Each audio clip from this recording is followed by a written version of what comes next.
jarrian egon, dantzalekua otezan edo monjen konbentua. Zalantzan jarrian egon, dantzalekua otezan edo monjen konbentua.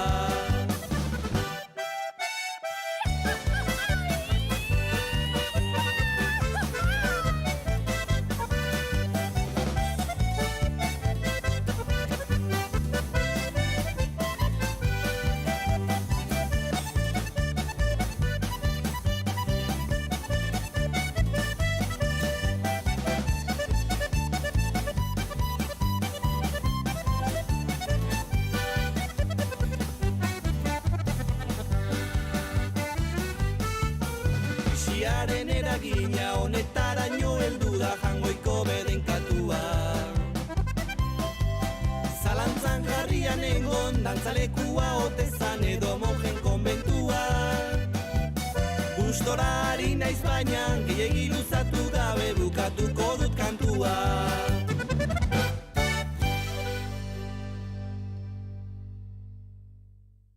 Sortu ginen enborberetik, sortuko dira besteak.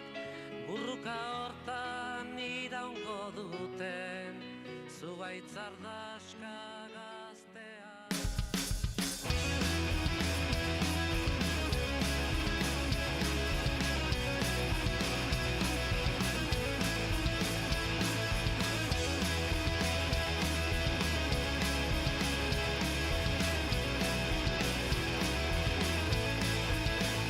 Zarren hautsa egun batean bilakatu zen bizigai. Hautsartatikan uste gabean noiz baitina den guernai. Eta horrela ibiltzen geran, sortuz ta sortuz gure aukeran.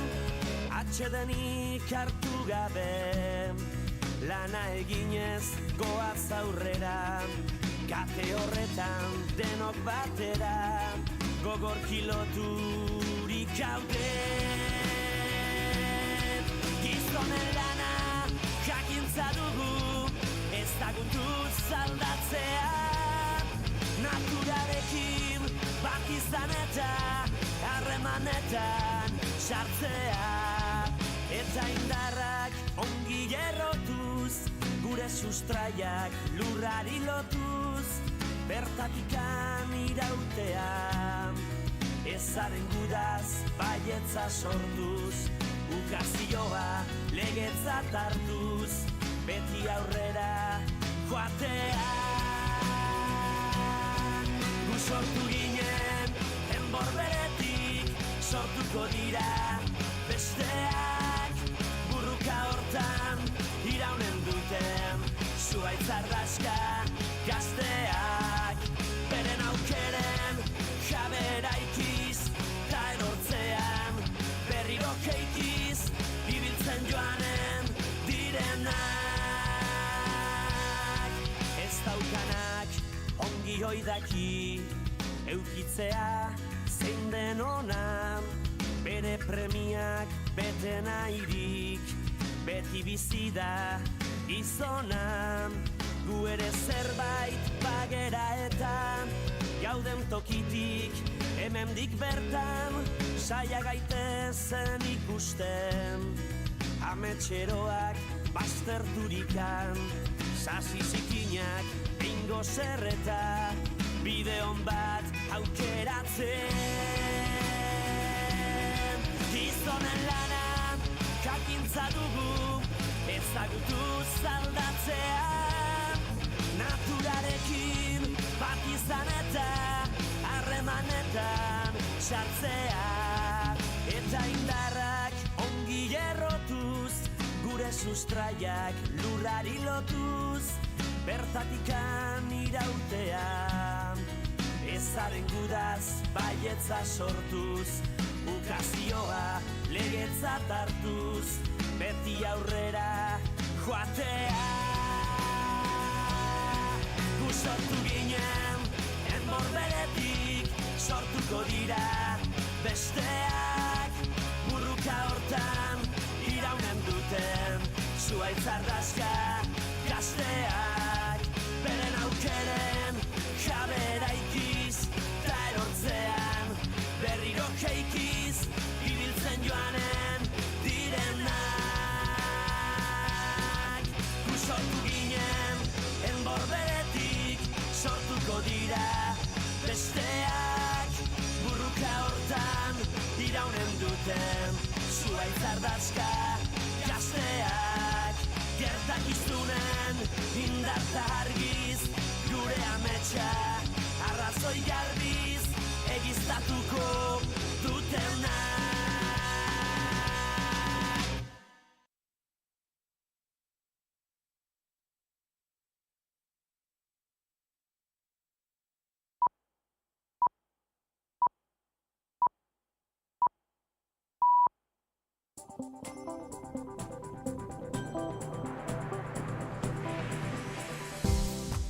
Informazioaren aria naiz irratian, Pegi Lekuona. Egunon, goizeko 8 dira, ongi etorri naiz irratira. Jose Manuel Pagoaga Peixoto, militante abertzale ezaguna, hil eginda 81 urterekin Baigorriko etxean. Euskararen aldeko borroka politikoak bultzatu zuen gaztea zelarik etan sartzera, nazio borrokak eraman zuen ere hasieran borroka armatuaren autura, baina azkar ohartu zen nazio eta langile borroka herri zapaldu baten txanponaren bi aldeak zirela. Zaloa badio lagunon?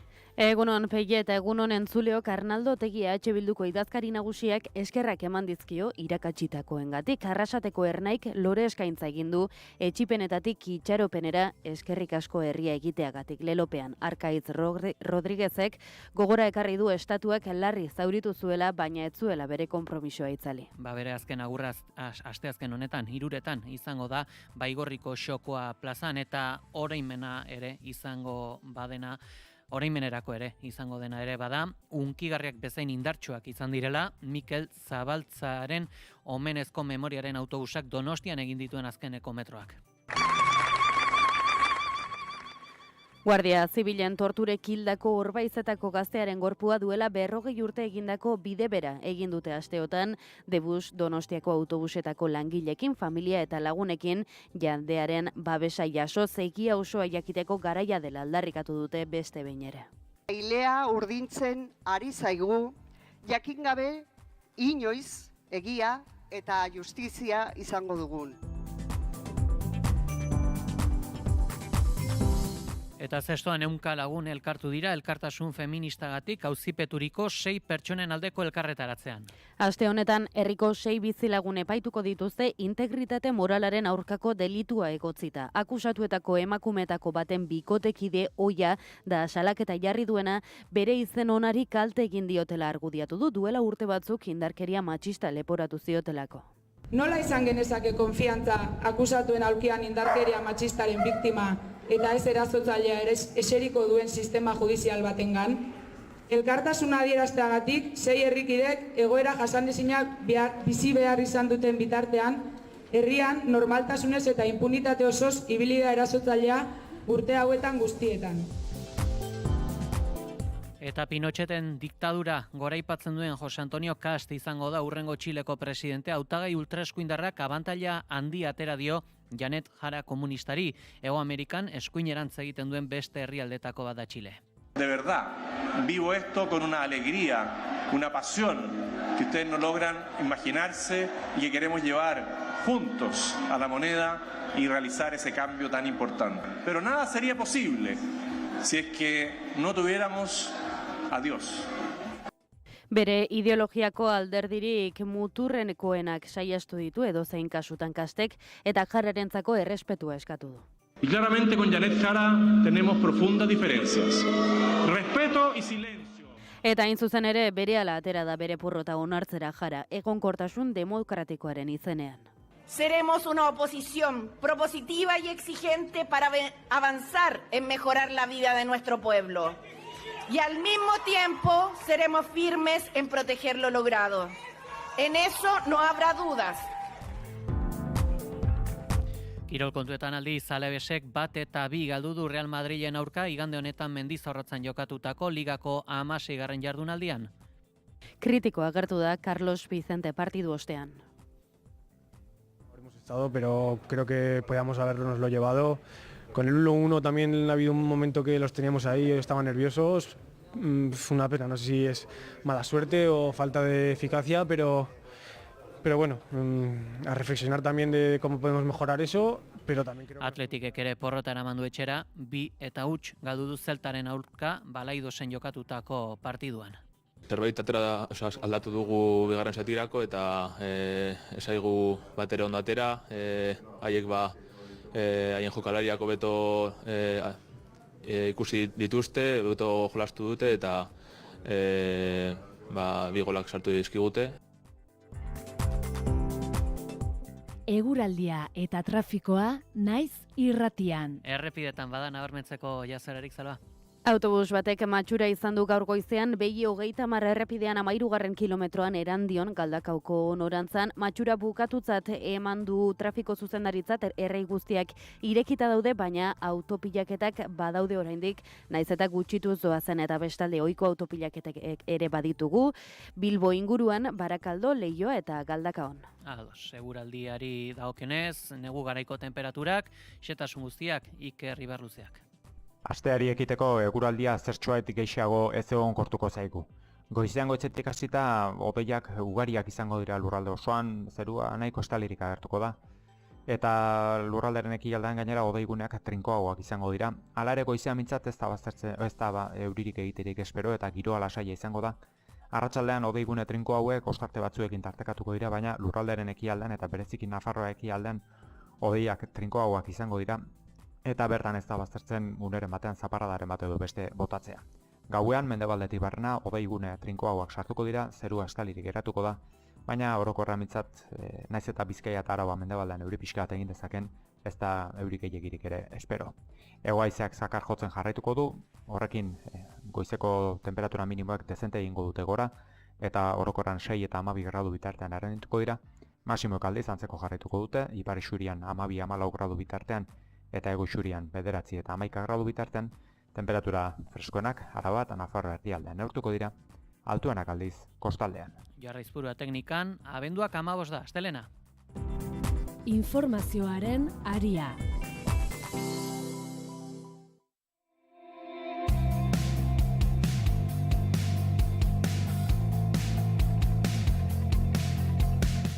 Jose Manuel Pagoaga Peixoto militante abertzale ezaguna hilda 81 urterekin Baigorrin euskararen aldeko borroka politikoak bultzatu zuen gaztea zelarik etan sartzera nazio borrokak eraman zuen hasieran borroka armatuaren autura, baina azkar hartu zen nazio eta langile borroka herri zapaldu baten txanponen bi aldeak zirela.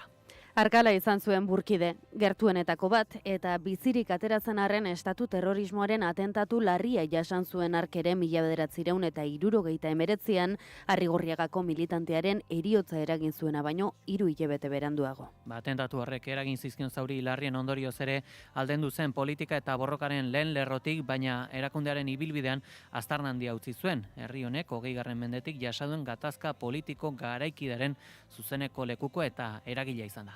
Jose Manuel bere beinaran Argala hil eta 3 aste eskasera 1979ko urtarrilaren 13an kontrolik gabeko batzuek Donibane Loitzunen Jose Manuel Pagoaga Peixoto etako zuzendaritzako kidea tirokatu zuten. 42 urte geroago Maili Txintxurreta Garako kazetariari esan zionez Espainiako zerbitzu sekretuen plana bera eta Argala egun berean hiltzea zela jakin zuen erakunde armatuak Karrero Blanco almirantearen heriotzaren 5. urteurrenaren inguruan. Peixoto izango zen jomugan jarriko zuten urrengoetako bat. Jose Manuel Pagoaga 1944an jaio zen Franco buru zuten fasistek Alemania eta Italia lagun gerra irabazi eta urte gutxira. Haurtzaro eta nerabezaroan egoera gordina bizi zuen eta porrot giro mikatza nagusi zen gizarte horretan hasi zen Arrasateko Musakola auzoko Aranguren baserrian. Nerabea gazte bilakatzerako ordea zerbait aldatzen hasi zen Euskal Herrian eta berak aldaketa horren lekuko bakarrik ez protagonista izatea erabaki zuen. 18 urterekin sartu zen etan, herriko hainbat lagun eta auzokiderekin batera artean erakunde bera ere hasi berria zela eta elkarrekin egin ziren heldu ezinbestean. Frankismoa azken hatxa ematetik urrun zegoen oraindik. Zurrun eta indartsu, baina hala ere edo horregatik zapalkuntza eta errepresio iraultzarako ongarri ona direlako asko izan ziren bide hura hartu zuten euskal gazteak. Peixotok berak horrela kontatu zuen 2021ko elkarrizketa hartan nola egin zuen borrokarako autua. Baina batez lehen borroka nahiko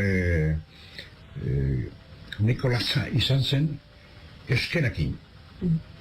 Zetik guk euskara erabiltzen genuen eguneroko bizian.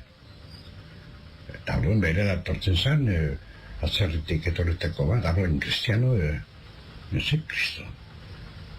Eta orduan konturatu ginen. Euskararekin abertzaletu eta etan sartzeko urratsa eman zuen orduan. Hasieran tamaina txikiko ekintzekin aritu ziren, dirua bildu, eskupaperak banatu, pintaketak egin eta geroxiago ikurreinak jartzen. Jauzi handia aro itogarri hartan alakoa izan zelako etan sartzeko bidea askorentzat. Borroka kultural batetik batzuen kasuan, langatazka batetik beste batzuentzat.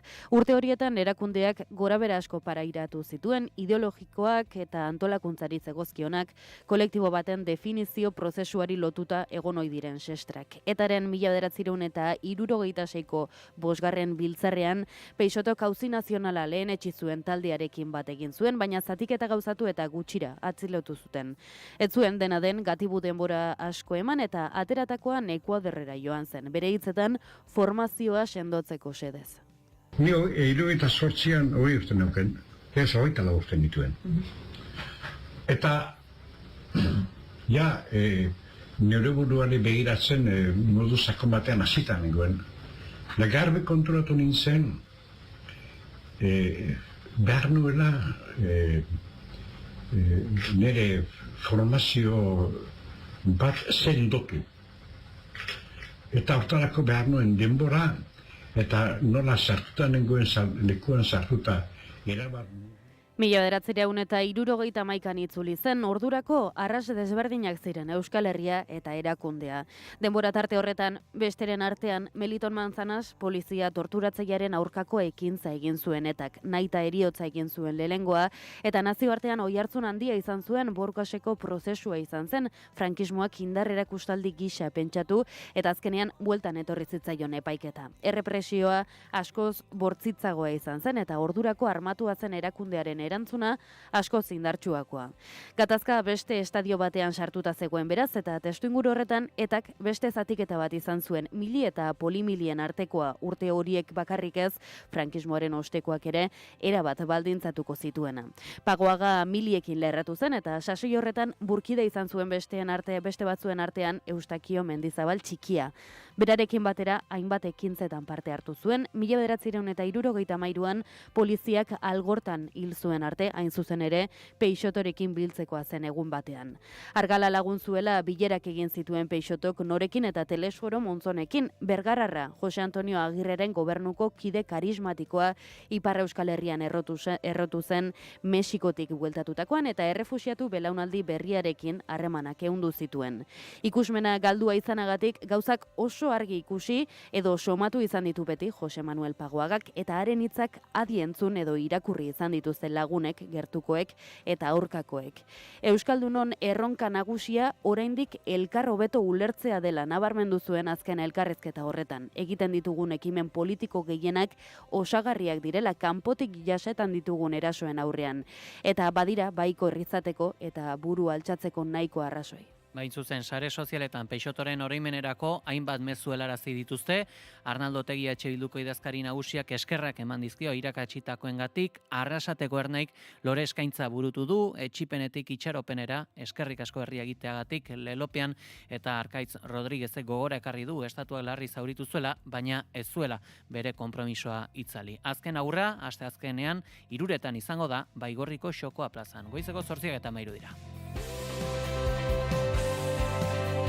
Eta unkigarriak bezain indartsuak izan dira, Mikel Zabaltza Garateren omenezko memoriaren autobusak Donostian egindako azken metroak, Guardia Zibilen torturek hildako Orbaizetako gaztearen gorpuak duela 40 urte egindako bide bera egindu asteotan, Debus Donostiako autobusetako langilekin, familia eta lagunekin, jendearen babesa jaso, egia osoa jakiteko garaia dela aldarrikatu dute beste behin.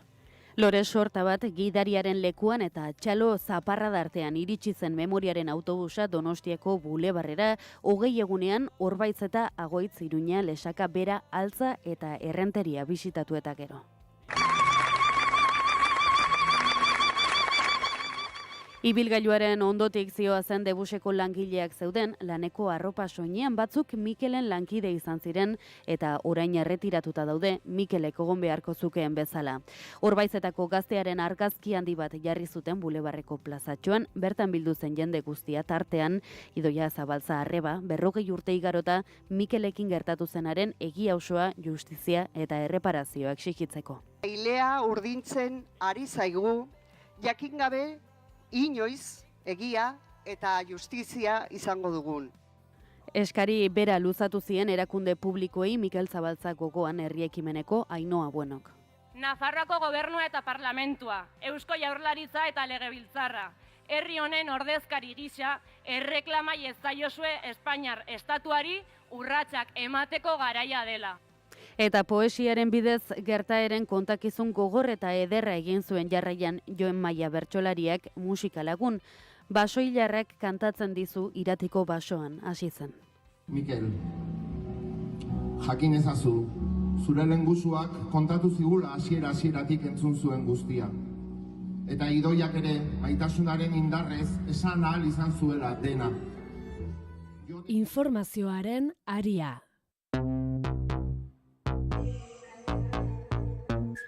Lapau taldea Osakidetzatik irten eta urtebetera anbulantzia zerbitzuak esku pribatuetan jarraitzen du gabezia ugarirekin.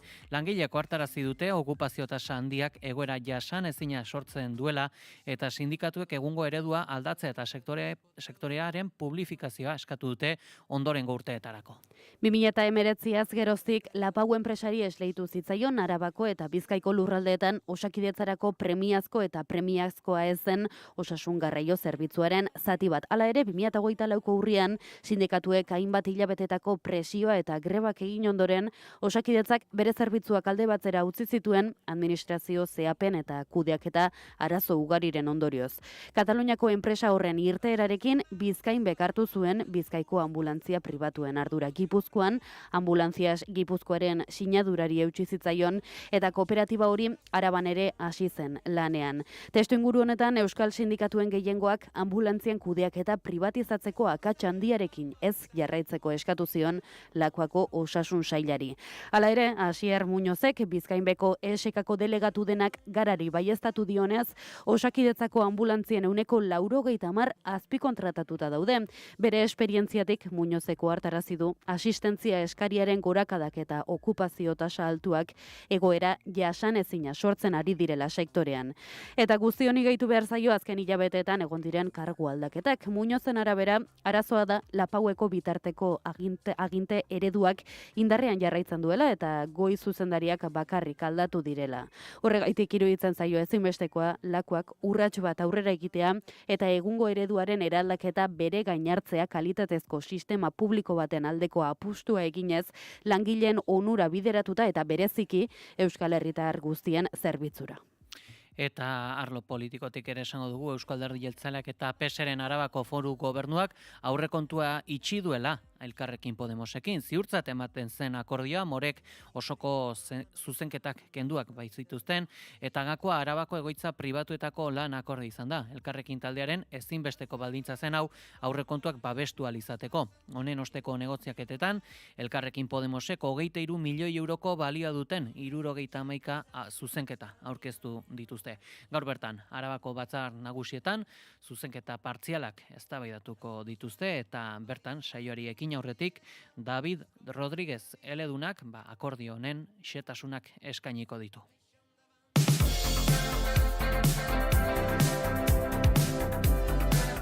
Ehunka lagun elkartu dira zestoan elkartasun feministagatik auzipeturiko 6 lagunen aldeko elkarretaratzean. Aste honetan herriko 6 bizilagun epaituko dituzte integritate moralaren aurkako delitu egotzita. Akusatutako emakumetako baten bikotekide ohia da salakatzailea eta bere izen onari kalte egin diotela argudiatu du duela urte batzuk indarkeria matxista leporatu ziotelako. Asteartean zestoako 6 bizilagun epaituko dituzte derrigortze eta integritate moralaren aurkako delituak egotzita duela 7 urteko gertakariak epaituko dira, orduan jarri baitzuen salaketa zestoako gizon batek bere bikotekide ohiaren eta beste 5 herrikideren aurka. Gizonezkoak dio bere integritate morala urratu zutela indarkeria matxista leporatuta bere aurka egin zutelako. Bikatekide ohiak eta zestoako mugimendu feministak diote aldiz, bera dela jazarlea. Nola izan genezake konfiantza akusatuen aulkian indarkeria matxistaren biktima eta ez erazotzailea eseriko duen sistema judizial batengan? Elkartasuna adierazteagatik 6 herrikidek egoera jasanezinak bizi behar izan duten bitartean, herrian normaltasunez eta impunitate osoz ibili da erazotzailea urte hauetan guztietan. Elkarretaratzea egin dute Zestoako Foru Plazan eta jendetza bildu da 6 herrikidei elkartasuna adierazi eta epaiketa horren aurka egiteko. Auzipetuek herriko 29 eragileren babesa jaso dute eta tartean dira EAJ eta EH Bilduko alderdiak eta baita ELA sindikatua ere. Arlo ekonomikoari dagokionez, Jaurlaritzak beste 10 urteko lizentzia eman dio Balentziaga ontziolari itsas jarduerarekin jarraitzeko. Exekutiboak 22.000 metro kuadrako lursaila utziko dio itsasontziak eraiki eta konpondu ahal izateko. Zehazki, enpresak orain 10 eguneko tartea izango du, baimen hori ordaintzeko edota alegazioak aurkezteko. Zehazki, Balentziaga ontziolak dagoeneko itxia du salmentarako protokoloa Abu Dhabi Ports talde arabiarrarekin, oraingoz enpresa batzordearekin, horretarako akordiorik ez baldin badago ere, 10 urteko lagaben proposamena 50 urtera luzatu daiteke eta horretarako ontziolak 190.000 euroko bermea jarri beharko du eta urtero 362.000 euroko ordainketa gauzatu.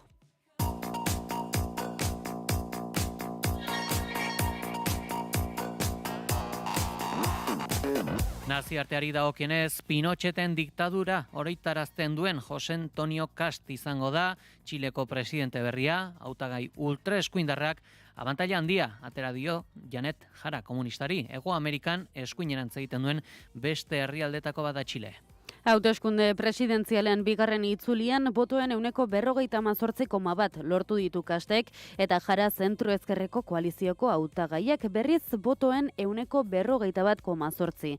Nabarmendu behar da era berean lehen aldiz izan dela derrigorrezkoa botoa ematea hauteskunde presidentzial batzuetan eta bigarren itzuli honetan boto zuriak eta baliogabeak biderkatu egin direla. Iragan nazia duen familia alemarri baten ondorengoa ultrakontserbadorea eta muturreko kapitalista. Hauxe da Txileko hurrengo presidentea izango denaren profila. De verdad, vivo esto con una alegría, una pasión que ustedes no logran imaginarse y que queremos llevar juntos a la moneda y realizar ese cambio tan importante. Pero nada sería posible si es que no tuviéramos a Dios. Bere ideologiako alderdirik muturrikoenak saiestu ditu edozein kasutan Kastek eta Jararentzako errespetua eskatu du. Y claramente con Janet Jara tenemos profundas diferencias. Respeto y silencio, lo repito de nuevo, respeto y silencio es lo que va a marcar nuestra gestión de gobierno, el respeto. Eta hain zuzen ere berehala atera da bere porrota onartzera Jara, egonkortasun demokratikoaren izenean. Seremos una oposición propositiva y exigente para avanzar en mejorar la vida de nuestro pueblo. Y al mismo tiempo seremos firmes en proteger lo logrado. En eso no habrá dudas. Consistentemente con los valores democráticos, nuestro quehacer se canalizará siempre por las vías institucionales, condenando cualquier atisbo de violencia, venga de donde venga. Venga de donde venga. Jarak agindu du oposizio arduratsua egingo dutela eta lorpen sozialen defentsan jardungo duela indarkeria politikoa ez erabiltzera deituz. Hemendik aurrera botere trantsizioan murgilduko dira Kast eta oraindik presidente den Gabriel Boric aurrerakoia. Astelehen honetan bertan bilera dute biek monedako gobernu jauregian trantsizio hori prestatzen hasteko. Eta Benjamin Netanyahu Israelgo lehen ministroak asteburuan azaldu duenez, Gazarako suetenaren lehenbiziko fasea amaitzear da, naiz eta estatu sionistak egunero akordioa urratu eta gutxienez 380 palestinar hil dituen tarte honetan. Etxezuriak azaldu du, itzalpean lan egiten dabiltzala bigarren fasea arrakastaz ezartzeko. Pasaden astean esan zuen Netanyahuk plan honen lehen fasea amaitzear zeudela. We're about to finish the first stage. We're there, almost. But we have to make sure that we achieve the same results in the second stage, and that's something that Eta azken egunetan berretsi du bigarren fasera iragan behar dutela eta ondorioz Hamasek bere armagabetzeari bide emateko unea dela, bere armadak egindako suetenaren urraketa guztiei erreparatu gabe. Ameriketako Estatu Batuetako gobernuko prentsa zerbitzuak berriz ostegunean adierazi zuen Trumpen administrazioa bastidoren arteko plangintzan sartuta dagoela bigarren fase hau martxan jartzeko, baina ez dago egutegi zehatzik Donald Trumpen taldeak egindako plan bat hasteko zehaztasunik gabea eta zehaztasunik gabea. Bigarren fase honetan esan bezala, Hamasen armagabetzea zerrendarako trantsizioko gobernu teknokrata bat abian jartzea, egonkortzeko nazioarteko indar baten etorrera, eta Israelek bere erretiratzearekin jarraitzea aurre ikusten da, orain Gazaren uneko 50 baino gehiago kontrolatzen jarraitzen baitu armada sionistak. Hamasek exigitzen du ordea, Israelek bere betebeharrak errespetatzea, planarekin jarraitu aurretik besteak beste erasoekin amaitzea, urrian plana indarrean sartu zen arren, egunero burutu dituelako erasoak Gazan Israelen armadak asteburuan zehar mugimendu islamistako milizietako 2 goi-kargu hil dituzte. Eta gutxienez 12 lagun hil dira, ustezko egiletako bat barne eta beste 29 zauritu Sydneyko hondartza batean izandako tiroketa baten ondorioz. Isaac Herzog, Israelgo presidenteak erasoa Hanukako jai juduaren hasierarekin lotu du. Australiako agintariek igande honetan baieztatu dutenez, 12 pertsona hil dira tiroketa baten ondorioz, horietako bat ustezko erasotzaileetako bat Bondiko hondartzan Sydney ekialdean. Agintariek ez dute baieztatu gertakaria ekintza judutar komunitatearen aurka izan denik, baina hondartzatik gertu dagoen parke batean Hanukako ekitaldi bat egiten ari zirela jakinarazi dute F agentziak egiaztatu ahal izan duenez. Eta aipatuko dugu baita ere gutxienez 2 lagun hil direla eta beste 9 zauritu Ameriketako Estatu Batuetako Brown Unibertsitatean izandako tiroketa baten ondorioz. Gertakarien ustezko egilea zaintza kamera batek grabatutakoa ordu batzuk geroago atxilotu dute. Ordu batzuk geroago esan bezala tiroketarekin zerikusia zuen pertsona bat atxilotu dute, baieztatu dute Ameriketako Estatu Batuetako agintariek. Probintzako hiriko alkateak Brett Smileyk prentsaurreko batean baieztatu du atxiloketa, atxilotuak arma bat zeramala eta arma horren ezaugarriak unibertsitateko tiratzaileak erabilitakoarekin bat zetozela baieztatu du poliziak. Shortly, we will be releasing the person of interest who had been detained earlier today, and the Attorney General can speak a little bit about the rationale. Tokiko agintariak harremanetan jarri dira Donald Trump presidentearekin eta FBI-arekin ikerketan laguntza eskatzeko.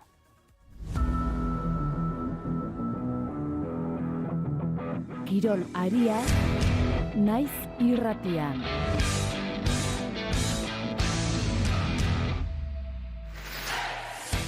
Eta kirol kontuetan ez dute egun igande txukuna izan Euskal taldeek, zehazki Alabesek 1 eta 2 galdu du Real Madrilen aurka Mendizorrotzan, zehazki Madrileko taldea nagusitasunez izan da eta ezin izan dute 1 eta 1 berdinketa hori sikiera mantendu Gasteizko jokalariek. Kritikoa agertu da Carlos Vicente partida ostean. Situaciones claras como habremos estado, pero creo que podíamos habernoslo llevado. Con el 1-1 también ha habido un momento que los teníamos ahí, estaban nerviosos. Fue una pena, no sé si es mala suerte o falta de eficacia, pero...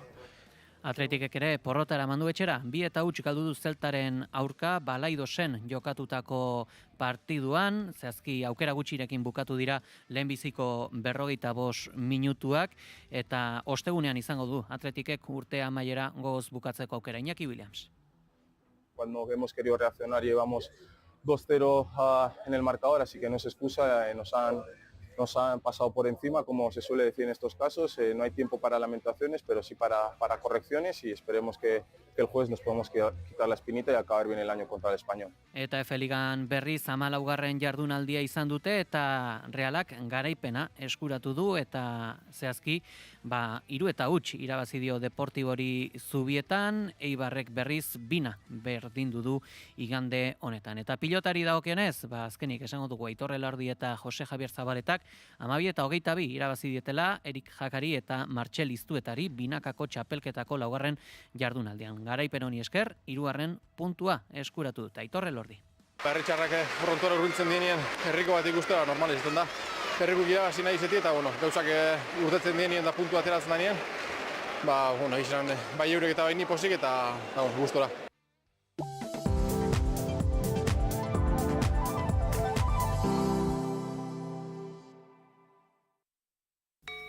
Gabonetan Bizkaiko artisautza erosi eta oparitu. Gabonart, egurra, loreak, larrua, jostailuak, beira eta abar. Bilboko Areatzako kaian, abenduaren 12tik urtarrilaren 5era, goizez eta arratsaldez. Informazio gehiago gabonart.blogspot.comen. Antolatzailea Arbaso, Bizkaiko Foru Aldundiaren laguntzarekin. Nekazaritza ekologikoan argi dugu. Zigilo ekologikoa ofiziala da eta ziurtatzen du produktua benetan zainduta dagoela. Osasuntsua eta naturala, barazkiak lurrean hastea eta ganadua aire zabalean bizitzea da. Hau da logikoa, ekologikoa. Nire erreleboari lur emankorra eta etorkizun hobea eskaini nahi dizkiot. Zuk ere argi baduzu, kontsumitu elikagai ekologikoak. Ekologikoa dena hobetzeko. Informazio gehiago ekolurra.eus. Eusko Jaurlaritzako elikadura, landagarapen, nekazaritza eta arrantza sailak babestuta. Adimen artifiziala kolektibo kalteberen aurkako diskurtso faltsuak edatzeko tresna bihurtu da. LGTBI pertsonak, gazteak, emakumeak edo adinekoak besteak beste gorroto honen guztiaren jomuga dira. Teknologia sekula ez delako neutroa eta eragiten dituen kalteak mugatzea denon ardura delako, naizetik desinformazioari aurre egin, trampak agerian utzi eta bidegabekeriak salatzeko konpromisoa berresten dugu. Konpromisoa, erantzukizuna, zorroztasuna. Naiz.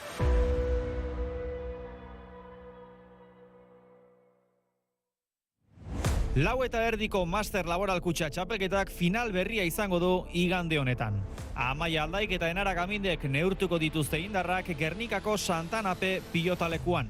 Bizkaitarren arteko leian, Dimoztarrak bere laugarren txapela bilatuko du Kaiolan, 18 urteko laukiztarrak falta zaizkion txapel bakanetako bat eskuratzeko borrokatuko duen bitartean. Naiz irratitik ere bertan izango gara, eguerdiko 12etan hasita, Nora Mendizabal pilotaria, Ane Urkiri naizeko zuzendaria, eta nineu Jon Garate ariko gara kontakizun lanetan. Bizi gurekin lauterdiko Master Laboral Kutxako finala, abenduaren 21ean, eguerdiko 12etan, Naiz irratian.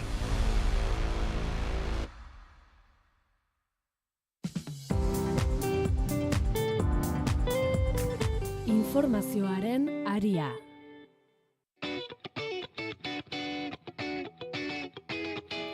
Goizeko 8:30 pasat aldu zaigu, analisi mailaren tenorea eta astelen goiz honetan, hoi baino apur bat goizago, baino hementsen dauzkagu, Ekina Torra Sagasti, egunon? Egunon, guztioi, zer moduz? Eta baita Garbine Biurrun, egunon? Egunon, baita. Zer modu zaudete? Ondo. Probestu duzu asteburua?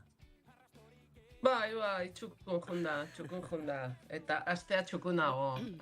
Astea txukunago, seguro. Ea ego haizeak laguntzen digun, ezta? Asteari heltzen, Garbine.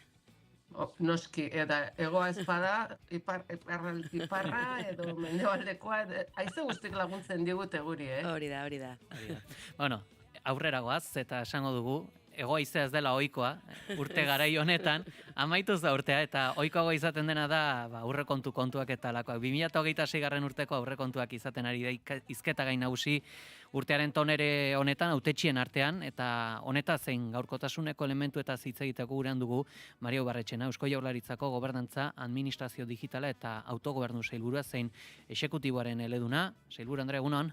Egunon guztioi. Eusko Alderdi Jeltzalea eta PSek behar besteko gehiengoa dute legebiltzarrean aurrekontuak aurrera ateratzeko. Nolatan ematen zaio hainbesteko garrantzia oposizioarekin negoziatu eta akordio lortzeari?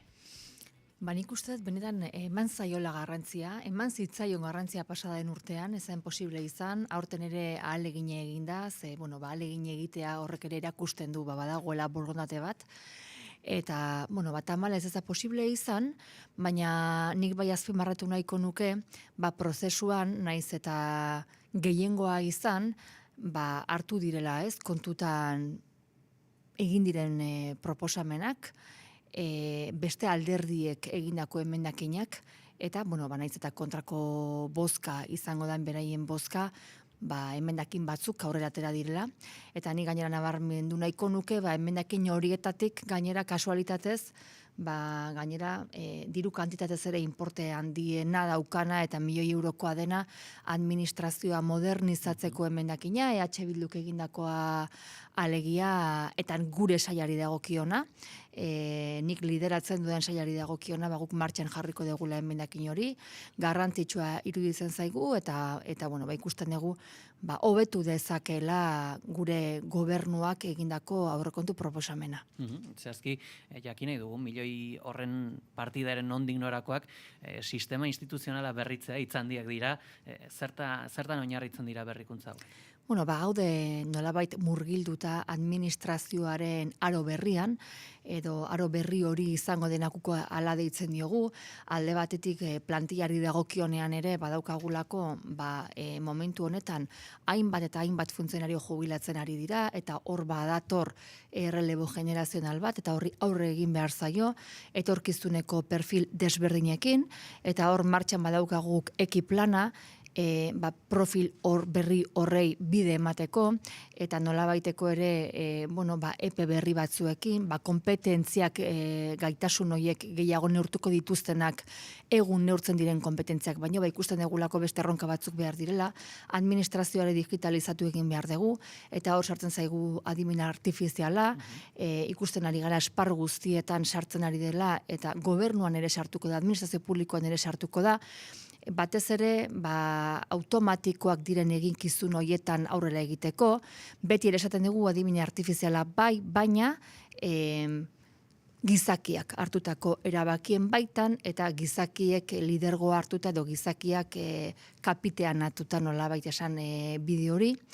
Eta bestalde batetik ere, gobernantza kolaboratiboa, parte hartzea, kanalako hobetu herritarrekin, modernizatu beharra daukagu baitaren administrazioa, eta zentzu horretan sartzen da baita emendakin hau da. Egun egiten ari garen politika publikoen ebaluaketa bat egin beharra dago, eta ebaluaketa horri jarraiki, egin behar dien hobekuntzak eta harreman horretan erraztea eta parte hartzea hobetzea. Hau da, gure kalitate demokratikoa hobetzeko bideo horretan. Ikusten ari garelako gaur egun, ikusi dugu baita ere Txilen, orain izan dela hauteskundeak, nork irabazi duen, eta mundua eskuinera doa, ikusten ari gara hor, hainbat diskurtzo, nahiko guretzako arriskutsuak direnak, eta gure demokrazia sendotu beharrean gaude, ezin dugu nolabait, onartutzat eman demokrazia betirako izango degula, eta demokrazia errotze horretan bide bat egin beharra daukagu, eta gure saia buru belarri bide horretan ere badago. Eta ezakit, nolako elementu horiek, nolako elementu zehatzetan ikusarazi daitezke? Badaukagu guk estrategia bat, eragiten estrategia diritzoguna, esan bezala, hainbat bide dauzkana, ez bakarrik funtzionari dagokionean, baita ere erabili beharreko erraminte dagokionean, baita ere herritarrekin ireki beharreko kanalak, eta hor, guk gure zuzenean zerbitzua betuko dugu, gure kazetaguneak erabili nahi ditugu baita ere herritarrekin hartu eman hori hobetzeko, eta nola baita elkarrizketa bat egon beharra dago, herritarren artean eta administrazio publikoaren artean herritarrek administrazioan sinesten jarraitu dezaten. Eta hor guk indartu egin behar ditugu kanal horiek, eta horri bide egiteko hainbat proiektu jarriko dira abian. Horre zehazki, bestelako elementuen artean aipatu nahiko nuke, baita ere Pedro Sánchez, Espainiar estatuko presidente hautatzeko akordioan, Gernikako estatutu osoki betea egon beharko lukeela sinatu zela, 2 urteko epe luze zinarekin, aurre ikusitako epe muga hori ez da bete, norrena da egoera honen ardura?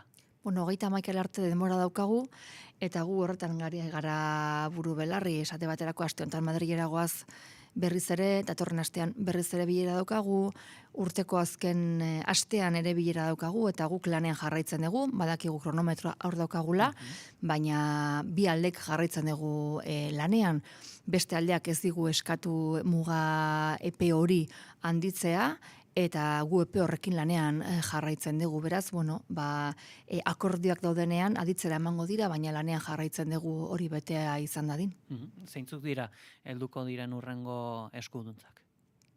Badaukagu lehengo eta behin batzorde mistoaren ospakuntza egin behar urte amaitu baino lehen, eta ala izango da, ezin dugu data oraindik esan, baina badagoeneko markatuta dago eta ala izango da, eta hor, 5 eskualdak eta desberdin egongo dira, hoien barruan egongo da desenpleguarena, gizarte segurantzaren oso alor garrantzitsua, eta materializatu egingo da urte amaitu baino lehen, eta gero jakin badakizue, beste 10 proposamen dauzkagula Gernikako estatutua guztiz ixteko Moncloaren teilatu gainean, orain dela 2 hilabete guk dagoeneko proposamen horiek helarazi genituen, beraz, esan dezakegu Euskal Aldeak bere etxeko lanak egin dituela eta akordioa bete duela, eta guk duela 2 hilabete dagoeneko gure proposamenak jarri genituela bestearen mai gainean, eta beraz, orain ari garena da, 10 proposamen horiek zehazten, hitz egiten eta negoziatzen, eta hor daukagu urtea amaiera eta horretan dihardugu.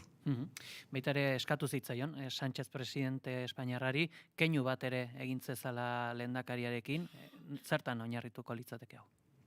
Ikusiko dugu esan bezala hitz egiten ari gara, diskrezioaren baitan saltzen dira gure konversazioak. Lehendakariak berak esan zuen urtarrilean ospatuko dela aldebiko batzarra, bai Sánchez presidenteak eta gure lehendakariak buru duten aldebiko batzar hori, eta momentu hori izango dela balorazio egiteko momentua, non geratu diren elkarrezketak, akordioak, ze puntutera arte bete diren edo ez diren bete, eta momentu hori izango dela nolabaiteko balantzea egiteko momentua. Beraz, guk bitartean esan bezala diskretuki baina lanean jarraitzen dugu. Aurreko legegintzaldian autogobernu saietikan ere publikazio bat egon zen, aipatzen zela autogobernuak zer nolako narriadurak izan zituen azken aldi honetan, horixe bera ere eramango da Sánchezekin izandako kontaktu horietara? Ez, kontaktuekin eramango dena izango da esan bezala guk daukagu berarekin akordio bat egina, bai alderdi bezala, baina bai berak presidente gisa eta gure lehendakari gisa, pasadan urte amaieran aldebiko batzarra ospatu genuen Moncloan, Madrilen, eta bertan transferentzien egutegia onartu zen, eta egutegi hori onartu zuten biek ala biek, hau da bai lehendakariak eta bai presidenteak buruzutzen aldebiko batzar horrek. Beraz, egutegi horri buruz hitz egiteko izango da, lehendakariak seguraski ere, berak mai gainean jarriko ditu beste hainbat kontu, beti jartzen dituen bezala, izan daiteke konektibidadea, ziur aski izango da baita ere euskara, izango da euskari globala, hau da, transferentziez aparte ere, aldebiko batzarrak balio duelako beste zenbat gai garrantzitsu mai gainean jartzeko. Bestalde, aipatu dugun akordio horretan ere jasoa dago, akordio bat egongo dela etorkizuneko autogobernuarentzat eta baita Euskadiren aitorpen nazionalaz, ze puntutan daude elementu hauek? Egia esan alderdien arteko elkarrezketan dago, dakizuen bezala, eta hala adierazi dute hitz egiten diharduten alderdi ezberdinek, gu gobernu gisa guztiz errespetuz jarraitzen ditugu elkarrezketa horiek, beti esan dugu prest gaudela esku bat botatzeko baldin eta gure laguntza eskatzen baldin bada, baina ulertzen dugu elkarrezketa hori alderdien esparruan eman behar dela, legebiltzarreko alderdiei dagokie gainera hori aurrera eramatea, jakin badakigu esan bezala hitz egiten ari direla, eta guk espero deguna da, ea lortzen den aniztasuna, konsensua eta ahalik eta akordio zabalena. Zentzu bera ere aipatu zen, zehazki, Prades lehendakariak iragarri zuenean ekainan bilduko zela, alderdi guztiekin autogobernuez hitz egiteko. Epe hau heldu berri heltzen den bitartean, exekutiboaren jarduna estatus berriarekiko zein izango da? Esan bezala, errespetuz hartzen dugu alderdiek egin beharreko ibilbidea, eta guk ateak zabalek dauzkagu, beraiek eskatzen diguten guzti horretan lagundu baldin badezakegu laguntzeko, baina iruditzen zaigu hemen bakoitzaren esparrua garbi utzi behar dela, hau da, gure exekutiboa da, gobernu exekutiboa da, eta guri lan exekutiboa egitea tokatzen zaigu, legebiltzarrari dagokio legelaria edo legislatiboa, eta bertaz momentu honetan behintzat elkarrezketa hoiek alderdien artean eman behar dira, eta uste eta errespetuz jokatza dagokigula. Segurtasun arloan, eztabaidarako elementua izan da, delitugileen jatorriaren berri emango duela ertzaintzak, honen aldeko argudio izan da, gardentasun ariketa bat dela, baina ez da kezkagarria, Voxek ala PPek datu hau eta zein dezakeen erabilpena? Guk uste dugu ez dela kezkagarria eta onuragarria dela eta horregatik hartu da erabakia. Gainera, Binken Zupiria sailburuak berak ere hala esplikatu du eta aitortu du hainbat alditan. Uste dugu kasu honetan gardentasunez jokatu behar degula eta gure herritarrak nagusiak direla datuak ulertzeko. Ez daukagula ezer ezkutatzeko eta baldin badago arazo bat eta gizarteak uste baldin badu gainera eta hala ikusi da, baita ere azkeneko soziometroan, kezka badagoela segurtasunaren inguruan, kezka horri heldu behar zaio gardentasunez. Eta uste dugu euskal gizartea nahikoz heldua dela debate horri, heldutasunez eusteko eta horregatik behar dira zenbaki guztiak eta behar dira datu guztiak mahai gainean. Eta uste dugu gainera balioko duela gardentasunak eta benetan datuak ematea ezker eskuin eskuma egiten ari den politika edo egiten deklarazio hoiek nolabait ere kokatzeko. Eta PP eta Voxek gardentasun horren erabilera maltzurra egiten baldin badu? Gardentasunaren baitan erabilera maltzurrik ezin da egin eta hori da berez ekiditu nahi dena, ez? Datuak ez baldin badaude, elukurrazioak egiteko askozaz ere txantzea handiagoa dago. Guk uste dugu datuak gardentasunez emanez gero, objektibotasuna mahai gainean dago. Horiek dira datuak, gure gizartea heldua da, eta beraz erronka honi heldu behar zaiola gardentasunez eta zuzenean ikusi da gainera euskal gizartearen kezka nagusietakoa dela. Bestalde udaz geroztik, Arkautiko Akademiaren inguruko albiste ezberdinak jaso ditugu. Azkenekoak izan dira, 34. promozioko azterketak filtratu izan direla, horren baitako barne ikerketa bat ere badela. Akademia bateko zuzendari batek ere, akusazio larriak egin zituen filtrazio hauei buruz sare sozialetan, egon da halakorik? Nik uste dut bere akademiak, Arkauteko Akademiak lan ona egiten duela, eta lan ona egiten jarraituko duela.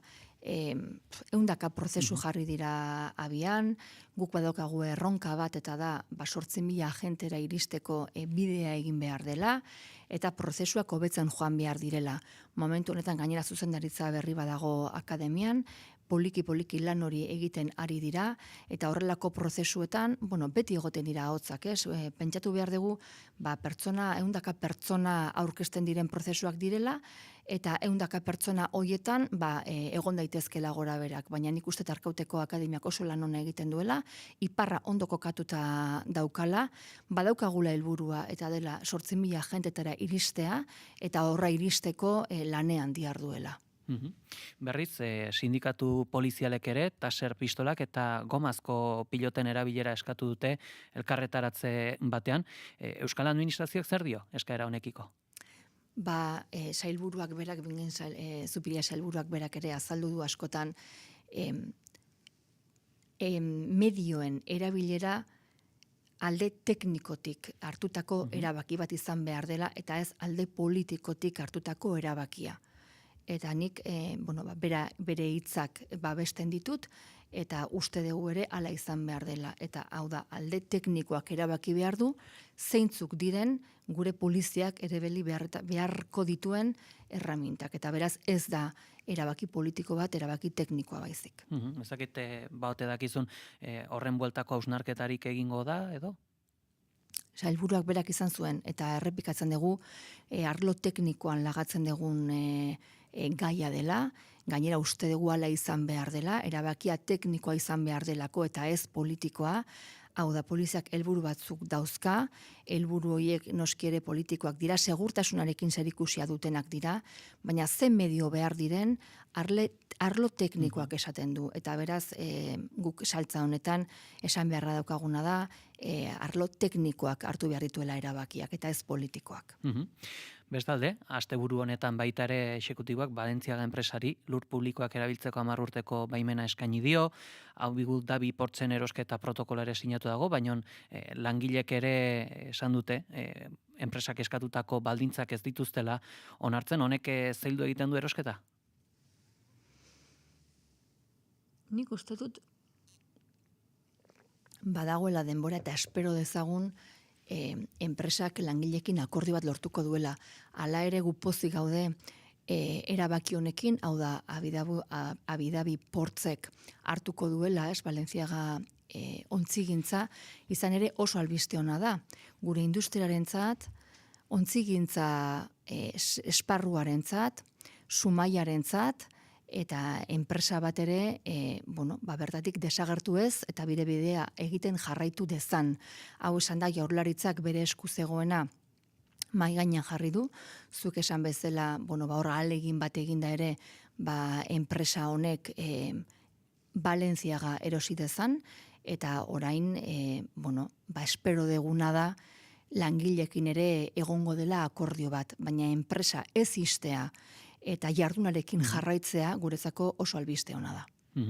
Bestalde, baliteke ere Euskal Autonomia Erkidegoko Auzitegi Nagusia konstituzionalera eramatea Euskal Enpleguaren legea, honen larritasunaren berri eman zenuten pasaden astean, jakin nahi dugu, ea zer egingo den esparru honetan, zein izango den exekutiboaren iniziatiba?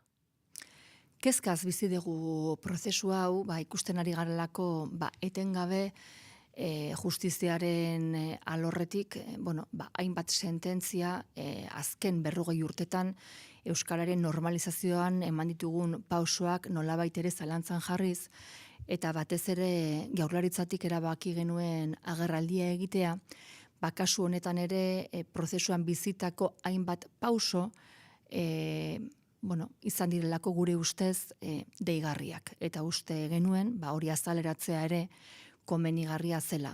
Momentu honetan, erabaki egin behar da, benetan auzitegi, konstituzionalera eramatea onartuko ote duen epaitegiak edo ez. Eta gu, horren zain gaude, Jaurlaritzak egin ditu bere alegazioak hori hala ez izateko, alegazioak abenduaren 2an egin genituen, eta batez ere esaten deguna da, konstituzionalara eramatea erabaki nahi dena ez dela ezer berria.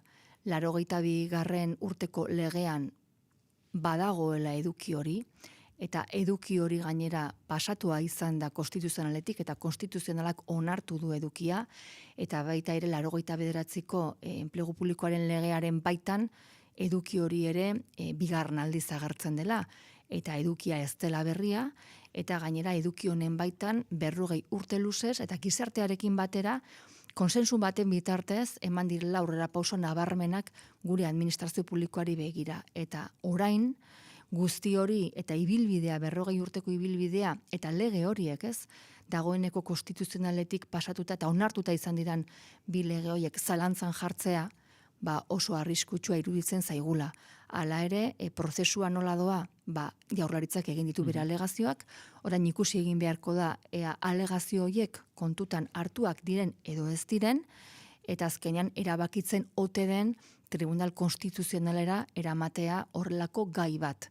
Zer gertatuko litzateke gai hau azkenean konstituzionalera joango balitz?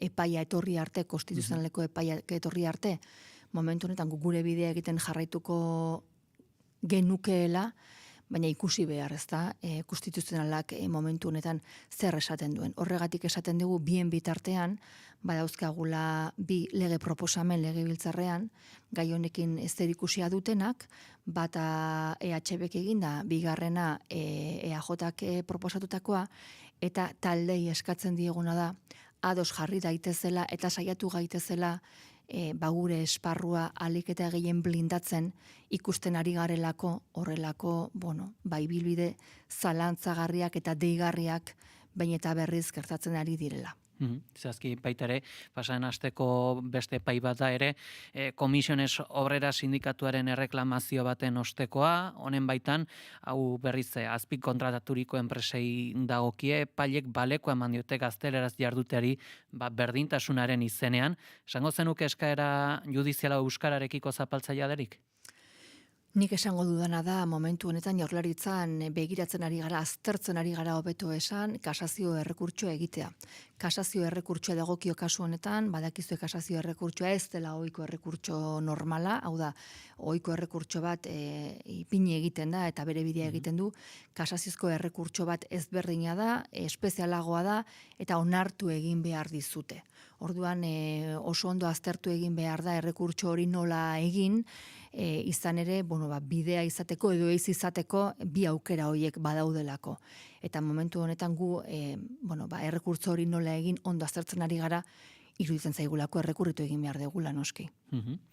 Eta hain zuzen, epai honen ostean aldaketarik egongo da Euskal Exekutiboa eta Comisiones Obrera sindikatuaren arteko harremanetan?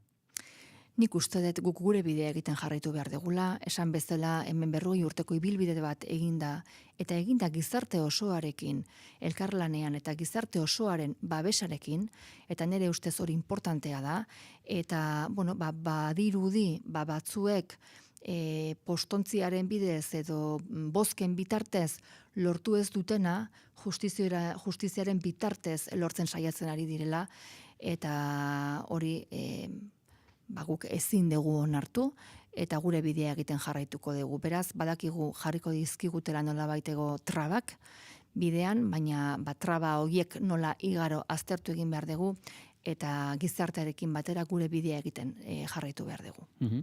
Bestalde, aipatu nahiko nuke ere exekutiboaren nahi nabarmenetako bat ere badela, Ipar Euskal Herria eta Hego Euskal Herriaren arteko abiadura handiko trenaren arteko lotura, hori sustatzeko topaketak eta jardunaldi bat ere iragarri da, baina ez dakit, zilegia da, halako helburu baten sustapena jakinik Ipar Euskal Herrian bete-betean eragingo duela eta bertan eztabaida bat badela honen bueltan?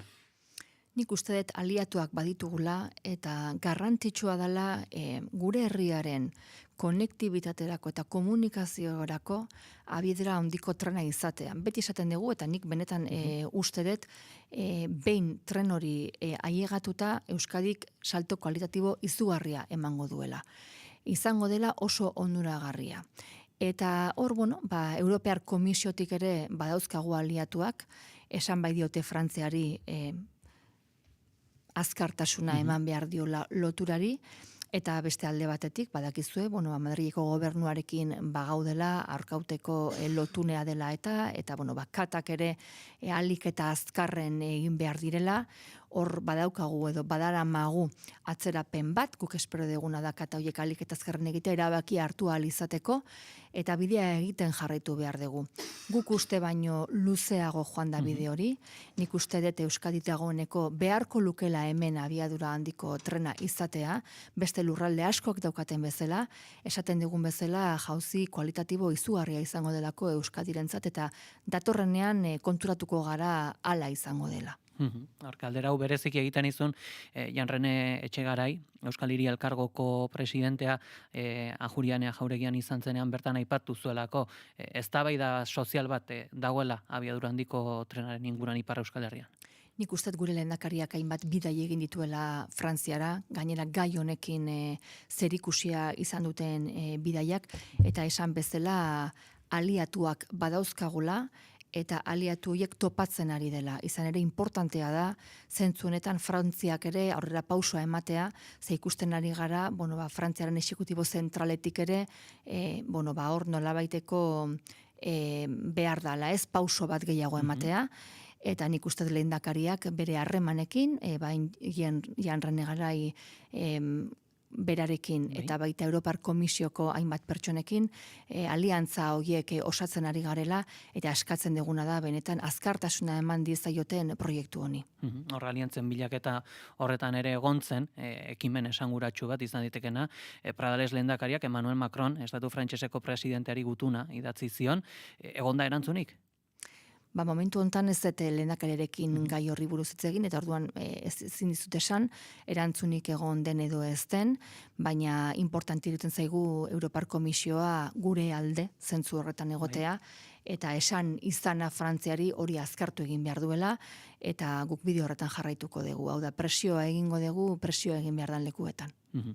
Guzti hauekin gaditzen gera, Maria Uberretxena, Eusko Jaurlaritzako sailburua, mila esker goizonetan gurean izategatik. Eskerrik asko zuei.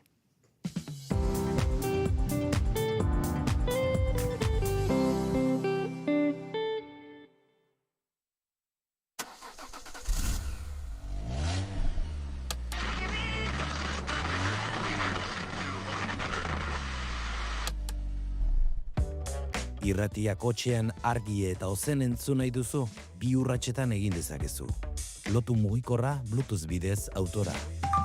Joan, irratia.naiz.eus helbidera eta klikatu zuzenean entzun botoian. Egunon, goizeko 8 dira, ongi etorri Naiz Irratira. Lepornuren dimisioak estatu krisia... Naiz Irratia, 2 urratsetan, edonon eta kalitate ezin hobean.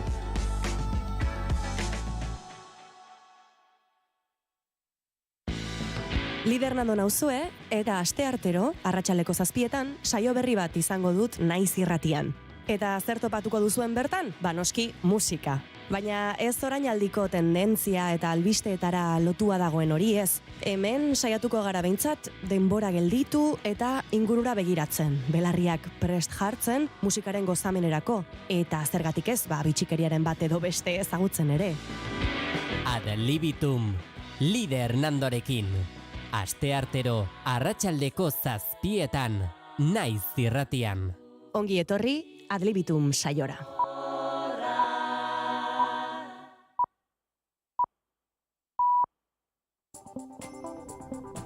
Informazioaren aria, Naiz Irratia.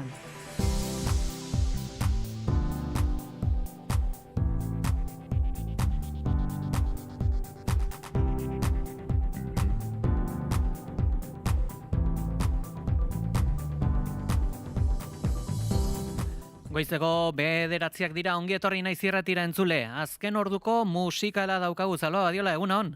Egunon, Peio eta egunon entzuleok, bai alaxe da iragarpen berri bat Pantxoa eta Peiok 2026ko bira iragarri dute.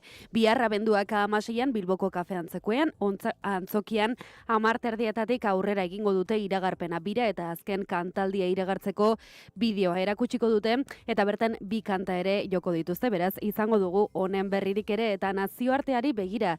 Bulgariako gobernuak dimisioa eman zuen pasadean astean, herrialdea eurogunean sartu baino 20 egun lehenago aurrekontu proiektuan jasotako zerga igoerak eragin zuen protesta, eta gero mobilizazioek gora egin dute gobernua botatzea lortzeraino. Ustelkeria aipatzen da sarri, baina Bulgariako egoera ekonomikoa ona izatetik urrun dago. Eta egoera ekonomiko horren kezkak eragin du azken urteetako protesta olaturik handiena Balkanetako herrialde honetan. Rosen Zeliaskop lehen ministroa kargua uzteko telebistako hitzaldian adierazi zuen herriaren ahotsa entzun dutela. Тази връзка ви уведомявам, че преди гласуването на вота на доверие, днес правителството подава оставка. Благодаря ви. Dimisioarekin batera parlamentuak urtebete eskasean 6. zentsura mozioa bozkatu zuen. Gobernuak Gert alderdi kontserbadorearen, Bulgariako alderdi sozialistaren eta ITN populistaren babesa zeukan. Orain parlamentu osoa zatikatuan zalantzazkoa da koalizio berri bat osatu alizatea. Beraz, litekena da udaberrian hauteskundeak izatea 2021etik 8. izango lirateke. Ez egonkortasun politikoaren arrazoi nagusia ustelkeria dela esaten da askotan, baina ezin da ahaztu Bulgaria euroa onartzear dagoela. Urtarrilaren 1 bihurtuko da euroguneko 21. kidea, bain justu 2026ko aurrekontuek eragin zituzten protestak izan ere, euroetan egin ziren lehenengo kontuek aurre ikusten zuten zergak eta gizarte kotizazioak handitzea, eta igoera horiek protestak eragin zituzten. Gobernuak proiektua erretiratu zuen, baina protestek jarraitu eta exekutiboa botatzea lortu dute. I think the country has worked hard. I know that it's not a completely consensual view now, but I believe that the country is ready for that. Pasadean hilabetean adierazi zion Bulgariako telebista bati Christine Lagarde Europako Banku Zentraleko presidenteak Bulgariak gogor lan egin duela eta haren arabera prest dagoera eurogunean sartzeko, baina aitortu zuen moneta aldaketak inflazioa handitu dezakeela epe laburrean. Esperientzia nahikoa dago jakiteko inflazioa ez dela epe laburrera mugatuko. Eta egunaren nondik norakoak ere aipatzeko gurekin da, Itxaso Leon, egunon? Egunon behi egunon entzuleok astelen honetan aurreikuspen ugari, Iñigo Urkullu Forum Tribuna Euskadin izango dago izonetan, Araban aurrekontuen inguruko erabakiak hartzea espero da, eta litekeena da Podemosekin akordioa gotea. Bestalde, Denis Itxaso eta Mikel Jauregi sailburuek Itxasaldeko lurralde plan sektoriala aurkeztuko dute lakuaren Bilboko egoitzan, eta Moncloan berriz Pedro Sánchez Espainiako gobernuko presidenteak azken urte honetako eskandaluen balorazioa egingo du. Iruñan dena jokoan zegoen urtea erakusketa zabalduko dute mai inguruarekin, hiri berean Euskalgintzaren Kontseiluak elkarretaratzea egingo du Euskararen legearen 39. urteurrenean parlamentuaren atarian. Zaporeak elkarteak agerraldia egingo du bestalde San Tomas egunera begira, eta martxoak 3 elkarteak bilera egingo du martxoak 3ko memoriala fundazioaren patronatuarekin.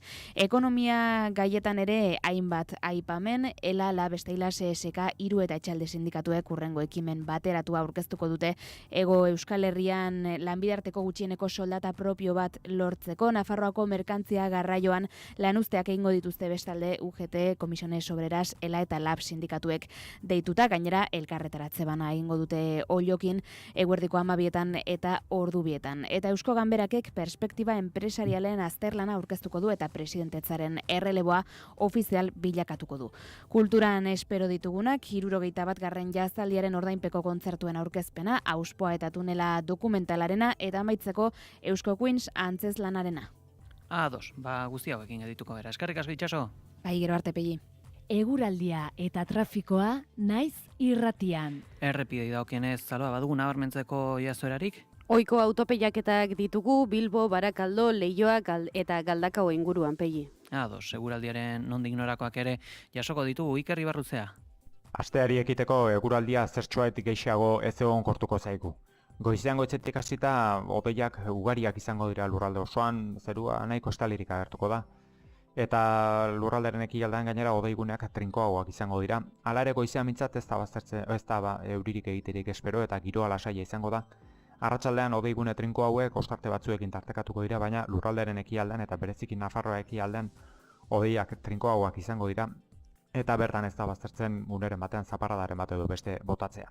Gauean mendebaldetik barrena hodeigune trinkoagoak sartuko dira, zerua estalirik geratuko da, baina orokorra mintzat naiz eta Bizkaia eta Araba mendebaldean euri pixka bat egin dezaken, ez da euri gehiegirik ere espero.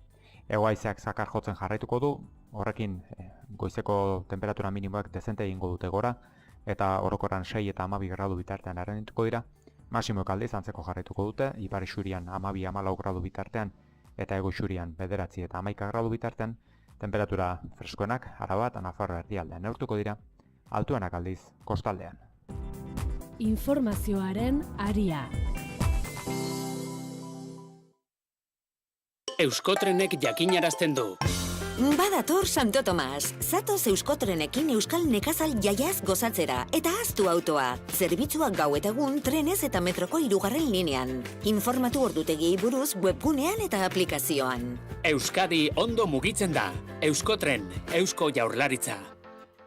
Burdindegi honek 100% pinu zerrautzezko peleta dauka, eta aholkularitzarik onena pelete estufetan eta premia bakoitzera egokitutako zu egurrean. Alkain Hondarribia eta Alkain Astigarraga. Erantzunik profesionalena hauetan ere bai. Iturdinegia, tresnak, laneko arpa, eraikuntza materialak, pintura. Bai, Alkainen. Naizen eskutik. No Oderlan, euskarazko azpitituluekin. Emanaldi berezia abenduaren 16an arratsaleko 7 Donostiako Tabakaleran. Palestinerekin konpromiso bat eta tabakalerarekin elkarlanean. Sarrerak naizeko arpidedunen txokoan eta tabakalera.eus helbidean.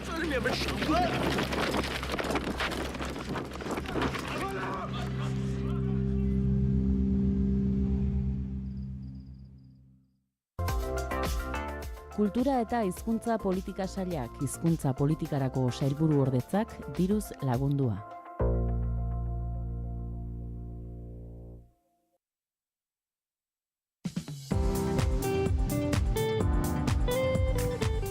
informazioaren aria. Goizeko 9:08 hemen jarraitzen dugu Naiz Irratiko informazioaren arian, analisi mailaren tenorean, Garbine Biurrun eta Ekine Atorra Sagastirekin. Lehen justu agurtu zaituztegu eta gustatuko litzaiguke ere, izan berri dugun elkarrizketaren aipamen bat egitea, Maria Ubarretxena sailburua izan berri dugu gurean, eta besteak beste herritarraren kezken artean badagoen elementuetako bat ere bada euskara, horren bueltan esan du Ubarretxena kezkaz bizi dutela egoera, alegazioa ere egin zutela, enplegu legearen konstituzionaltasun azterketa horri buruz, balizko azterketa oraingoz, EAEko auzitegi nagusiak galdea egin dielako aldei, legearen konstituzionaltasuna konstituzionalean kontsultatu aurretik, eta besteak beste Komisiones Obrerasen erreklamazio horren osteko epaiaz ere hitz egin dugu. Horretaz esan du, kasazio errekurtsoa jarri dutela, aipatu du, bereziagoa dela, eta ezakit, Garbina, zentzu juridikotik jota zuzarela hemen gure etxeko magistratua, jakin nahi dut, ea aipatzen zuenean, kasazio errekurtsoaren berezitasun hori, ezakit, zer esan nahi du horrek zoikoagoa da halako autu bat egiteak? Bueno, kasazio errekurtsoa zoiko errekurtsoa da, baino, hoi teknikoki, baino zera auzitegietan maiz egiten da auzitegi gorenaren aurrean, beraz, eta argi dago euskarari buruzko edo euskararen eskarari buruzko hainbat epai errekurrituak izan dira auzitegi gorenaren aurrean, eta auzitegi gorenak epai batzuk eman ditu, eta orain dela gutxi gaina epai oitako batzuk, ezta? Eta baita konstituzio auzitegiak ere, beraz, ez dira teknikoki ez dira errekurtso ohikoak, eta gaina izenaz aipatzen dira aparteko errekurtsoak bezala, hori teknikoki, baino egiten dira eta ematen dira. Nik uste dut gaiari, euskararen exigentziari buruzko gaiari buelta bat ematen ari zaiola, gizartearen zati bat zalantzan jartzen ari da orain arteko erregimena edo sistema, eta nik uste dut behar bada hori dela kolokan dagoela, ezta?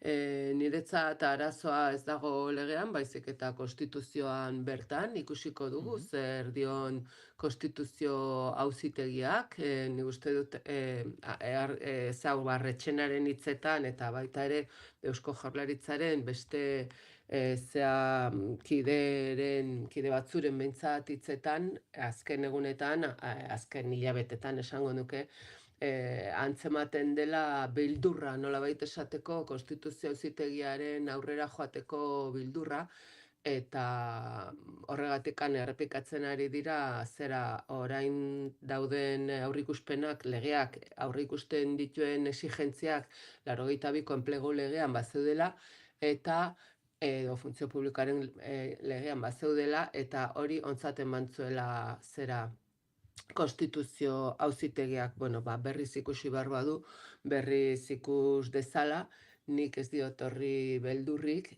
beste gauza bat da, eta hori berriz ere esango dut, konstituzioan dagoela arazoa, eta ikusi beharko da, zer egiten dan sistema konstituzionalarekin euskarari buruz, ezta? Ez dakidana da, eta ezin izan diot galdetu noski, zera Ubarretxena Andreari, ze nolako giroa bizidan gai honi buruz Eusko Jaurlaritzaren barruan, ezta? Ez dakit, bikidek bat datozen Ubarretxenaren hitzekin, edo hor zalantza batzu dauden, jakitea gustatuko litzaidake hori barruan nola bizitzen ari dan. Ekine, zuk nola ikusten duzu? Gustatu zait, Garbineren azpen aipu hori ez da. Biurrikeri ikutua duela dirudi, baina guztiz arrazoizko galdera iruditzen zait, eta azken batean nik beste aldetik helduko diot, ezta? Magistratuak markoa jarri digu, nik ikusten dudana da horri lotuta hain zuzen ere, azken hamarkadetan bi bazkide horien artean, da Eusko Alderdi Jeltzaleak Alderdi Sozialista Espainiarrarekin, baina Euskal Ordezkaritzarekin osatutako gobernuarekin egindako jaurlaritza horrek, nolait egindako ibilbidearen ondoriore badela batean, alegia. Euskarari eman zaion ez dakit, estatu soziala bera ere, eta politikoa oso irristakorra izan da, mugasko jarrita, eta horren ondorio ere bada, auzetegiak alako norabideek hartzen dutenean, edo alako interpretazioen bidetik, alako muga edota ateak erabat zabaltzea ordura arteko hizkuntz irizpideei lotutako edo zein postu ardura edota administrazio jardurari oso esanguratsua da, ez? Uste dut, kontestu edo testu inguru historiko politiko honekin ere zer ikusi zuzena duela, ez? Ustez, Euskara alde batetik ari zaizkigu ikerketak eta datu tekniko objektiboak mahai gainean jarrita galbidean badela argeiran utziaz, erabilariari dagokionean, ezagutzari dagokionean, toki batzuetan indartzen arituko da, bai, baina urbeetan Bilbo handiaz ari naiz, edota Gipuzko aldeko ustezko arnasguneetan zenolako galera gertatzen ari den, ez?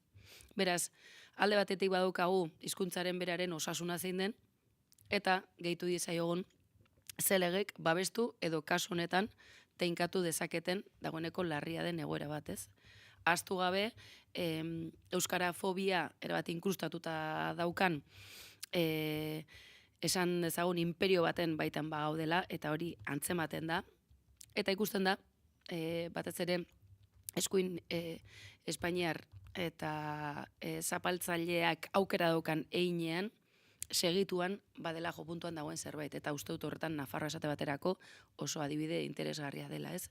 Orduan, abia puntura itzuliaz, uste dut Jaurlaritzaren baitan, Garbinek egindako galderari ausartuko naiz, nolabait erantzunez, alegia uste dut kezkatuta egoteko nahiko arrazoi badituztela, eraiki den administrazio, euskal administrazio, Araba Bizkaia eta Gipuzkoari dagokion euskal administrazio horren oinarri bazirudien ikutu ezina, bombakatu dutela, eta ikusteke, ea Eusko Alderdi Jeltzaleak zertarako gaitasuna daukan, halako kontuetan nolabait freno bat jartzeko, zeren ondo azaldu duen bezala, botereak ondo bereizita daude, eta kasu honetan, ezakigu ondo zenolako prozedurak izango dira teknikoak, objektiboak eta bar, baina zeinen esku dagoen, eta horretan Madril oso eredu interesgarria da, zeinen esku dagoen azkenean legen interpretazio eta aplikazio hori, ez? Uste dut kezkarako puntu oso garrantzitsua dela, eta uste dute zer esan handia emango duela zoritxarrez,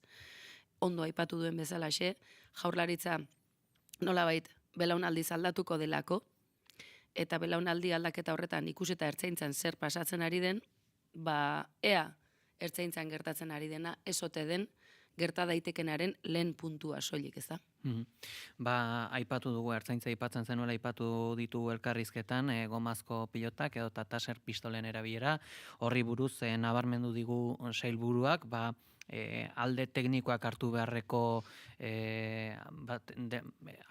erabakia dela, saltsa hitza bera ere erabili du, kontestu hau definitzeko, eta gero elkarrizketa hasieran aipatu dugu, horre PSE eta EAJaren arteko Sánchez presidente izendatzeko akordio horretan, Gernikako estatutuaz harago badagoela baita ere beste akordio bat autogobernu berriaz hitz egiteko edota baita ere dokumentu horretan aipatzen den Euskadiren errekonozimendu nazionala, zentzu horretan, ez dakit, jakin nahi dut, ze ikuspuntu duzuen, ze Mario Barretxenak elkarrizketan bereizten zuen hori alderdiei dagokien kontua dela, baina Garbine hau akaso lotu genezake zuk egiten zen denuen azkena hausnarketa horrekin.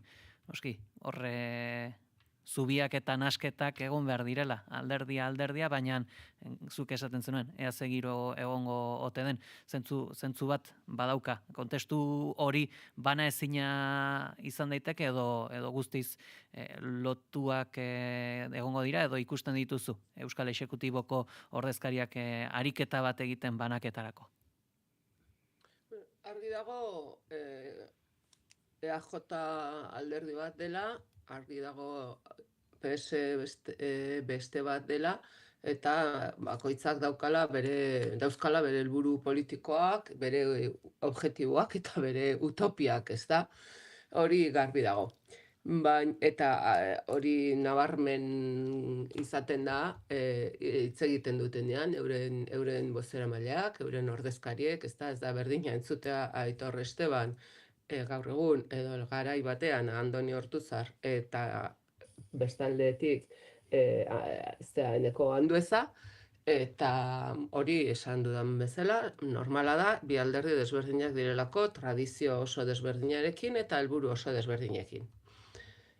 Kuestioa da, autogobernuaren zera, autogobernurako akordioa eta errekondozimendu nazionalerako akordioa edo konpromisoak Eusko Jaurlaritzak sinatu dituela edo adostu dituela Espainiako gobernuarekin.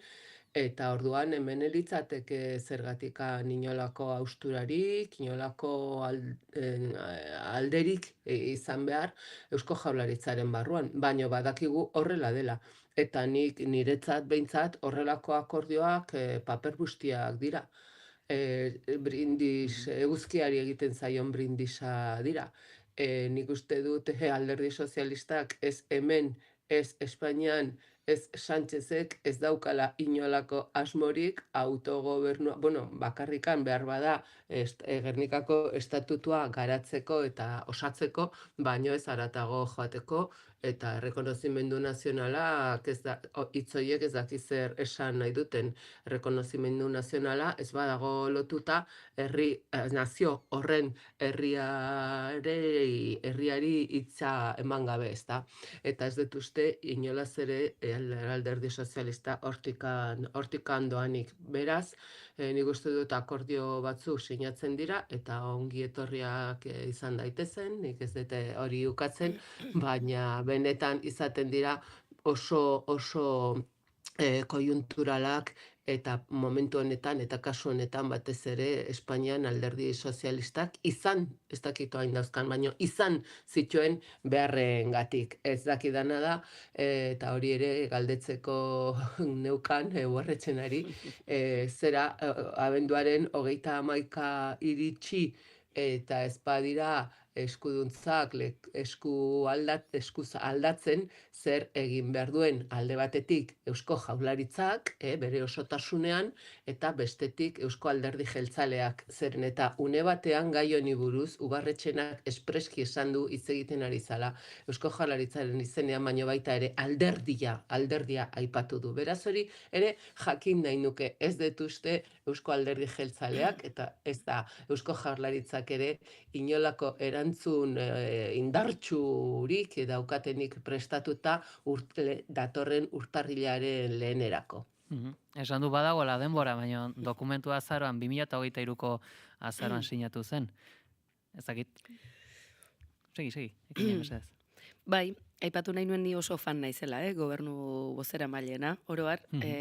Besteak beste bere logika badu, normalki buruak edo kargu gorenak edo presidenteak edo lehendakariak gizonezkoak direlako eta bozera maile lanak latzak izaten direnak, normalki oso gainan egon behar duzulako azken orduan eta xehetasunetara ondo jetxita bozera maile izateko, zure karpeta zaratago, eta iruditzen zait Ubarretxenari tokatzen ari zaiola eta badatorkiola ere zentzorretan, lehen lerrorretan paper garrantzitsu bat eta zaila ere izan daitekena momentu batzutan eta kasu honetan transferentzien kontuarekin ere zer pasatuko ote den edo eta hizkuntzaren auziarekin, ez? Erabat lotuta datozela eta alderdia aipatzen zuen, ez? Pixka bat Garbiñek zentzu horretan.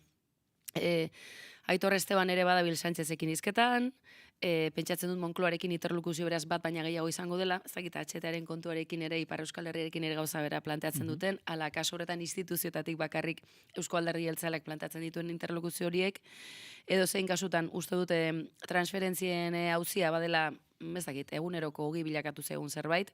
Jakina dena, Hego Euskal Herriaren zatiketa eta ondotik sortutako estatutua eta estatutuak ustez hitzemandako transferentzia horiek nez helduko ote diren, hori infinitu bat planteatzea da, beti ere, teinkatutako dago soka baten baitako joko politiko baldin badago, ez dakit ze puntutan dauden kontu horiek, eta esperantza hondirik ere ez du transmititzen edozein kasutan, premiazko kontu batzuk mai gainean badauzkate, eta uste dut hor interesgarri iruditu zait ertzaintzari dagozkion kontuekin, ez? Aipatzen zuen estetika, esaten zuen, erabat kontu teknikoa zela, ez? Eta nik pixkat kontu estetikoari aipamen hain nahiko nioke, azken batean, Jaurlaritzaren eta hizkuntzarena zuzenean lotuta dago, ez? Zuk marka bat garatzen duzu, eta Jaurlaritzak bere marka politikoa dauka, ez da soilik teknikoa. Jaurlaritza organu politiko bat da, politikoki osatzen dena, bai, bozken bidezkoa, baina eta marka hori ere politikoki garatzen da, zuk lelo bat jartzen diozu eta estilo bat markatzen diozu. Eta ertzaintza, esentzu horretan, esku hartze zuzen bat bada. Hau da, Foru Aldundiak normalki ez du arazorik izango suhiltzaileen esku hartzeekin, edo udalek. Bai? Aldiz, Jaurlaritzak ertzaintzaren esku hartzeekin arazo bat badu bere estetika zuzenean baldintzatzen duelako. Eta uste dut, funtzionariado publikoaren garapen horretan hizkuntzaren irizpideak ere zentzu horretan kolpe handi bat eman dezakela. Orduan, ez da kontu teknikoa soilik, kontu estetikoa ere bada, alegia gure izaera eta geure gobernu, bai, nagusia gure egunerokoan zuzenean baldintzatzen den gaituen gobernu horren izaera eta izana ere badela. Eta uste dut hor teknikoa ez dela kontua soilik, eta uste dut alakoetan ulertzen dut, galdera erantzunetan, alako erantzun zehatzak eta teknikoki nolabait itxita eman ditzakezula, baina atzean karga politiko handia dago, eta azken aipamena ez da pixka bat bereizketa hori. Eusko Alderdi Jeltzaleak bazkide batekin, baina Euskal Gobernuaren historian zehar berak izan du eskutan, ez? Euskal Finantzen Kontseilua, salbuespen egoera batean, ez zuen izan, erabateko kontrolpean, besteak beste, Alderdi Sozialistak ere izan zuelako aukera lehendakaritzara iristeko, eta Euskal Herria Bilduk ere Gipuzkoa gobernatzen zuelako. Baina hori kenduta, ohituta daude, Eusko Alderdi Jeltzale ohituta dago gobernuen jaun eta jabe izateko. Orduan, alderdiarekin egiten duten bereizkero hori ere interesgarria da, besteak beste batzutan lehendakaria bera ere, alderdiko buruaren azpian kokatzen dutelako, eta ekitaldietan hala irudikatzen dute, ez? Beraz, tira, kontu estetiko hauek oso teknikoak direnak ere, politikoki oso esanguratsuak dira. Hementxen utziko dugu elkarrizketaren ondik norakoak, goizeko 9 eta 25 dira, eta esango dugu, unkigarriak bezain indartsuak izan direla, Mikel Zabaltza Garateren omenezko memoriaren autobusak Donostian egin dituen azken metroak, Guardia Zibilen torturek hildako Orbaizetako gaztearen gorpuak duela 40 urte egindako bide berdina egin dute asteotan, Debus, Donostiako autobuseko langilekin, familia eta lagunekin jendearen babesa jasoa. Segi osoa jakiteko garaia dela aldarrikatu dute beste behin ere. Lore sorta bat gidariaren lekuan eta txalo zaparra dartean iritsi zen memoriaren autobusa Donostiako bulebarrera 20 egunean Orbaizeta, Agoitz, Iruña, Lesaka, Bera, Altza eta Errenteria bisitatuta gero. Orbaizetako gaztearen argazki handi bat jarri zuten bulebarreko plazatxoan. Bertan bildu zen jende guztia tartean, Idoia Zabaltza Arreba, 40 urte igarota, Mikelekin gertatu zenaren egia osoa, justizia eta erreparazioa exigitzeko. Ilea urdintzen ari zaigu, jakin gabe inoiz egia eta justizia izango dugun. Gaur, 2025ko abenduaren 15ean 40 urte betetzen dira Mikel Zabaltzaren gorpua agertu zenetik. Guardia Zibilak Donostiako Altza auzoan atxilotu zuen autobus gidari gaztea Manuel Bizkai lehengusua, Idoia Ayerbe bikotea eta Jon Arretxerekin batera, etaren gaineko susmoekin lotutako operazio polizial baten baitan atxilotu zituzten, beste guztiak egun gutxiren buruan askatu zituzten, baina Mikel desagertua egon zen. Bere izena ez da sekulantzi, baina gertatutakoa ere ez da inoiz ezagutu izan. Iraia Kamra.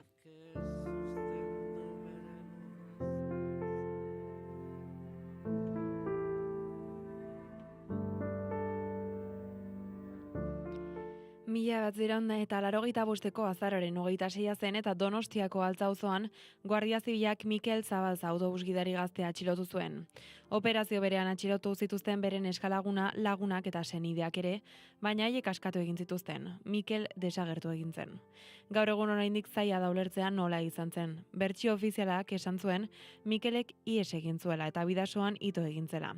Jorge Agote, Guardia Zibilen abokatuak bertsioaren berri eman zuen. Toda la versión de lo que ha ocurrido, como realmente ha ocurrido, pues es que hay un detenido que en un momento determinado, pues en esas conversaciones normales que se pueden tener mientras está a la espera de las diligencias, pero no en un interrogatorio, que no los hay, además ni siquiera hubo tiempo material de hacerlo, pues manifiesta que sí, que sabe por qué está detenido y que tiene un futuro.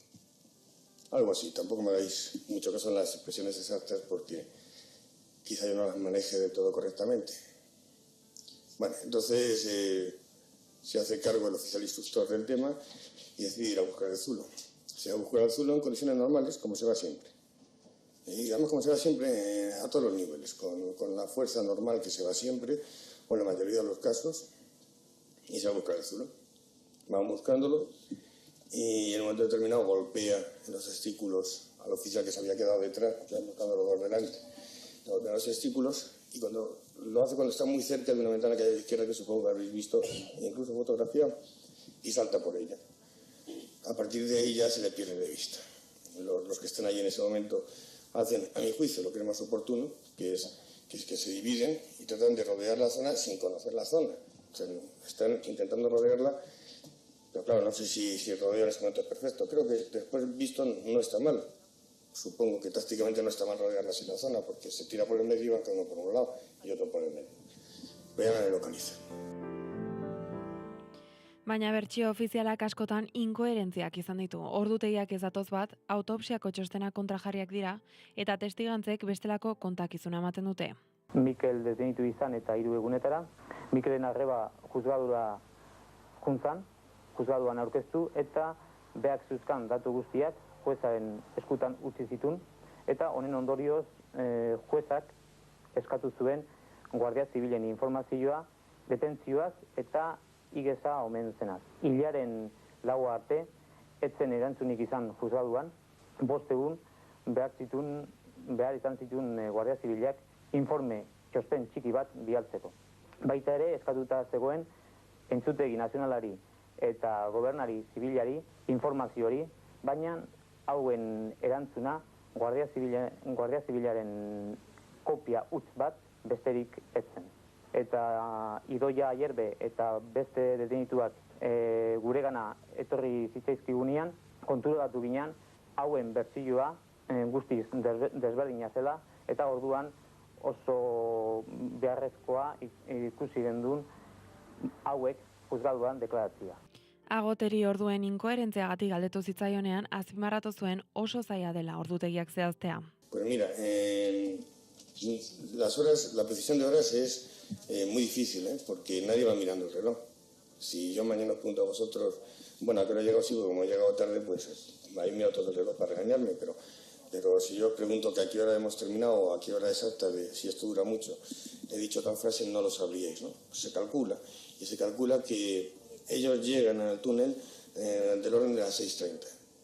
Ya te digo que no tengo exacta conciencia de las horas, pero él es detenido a las 2:30, no sé a qué hora llega la comandancia.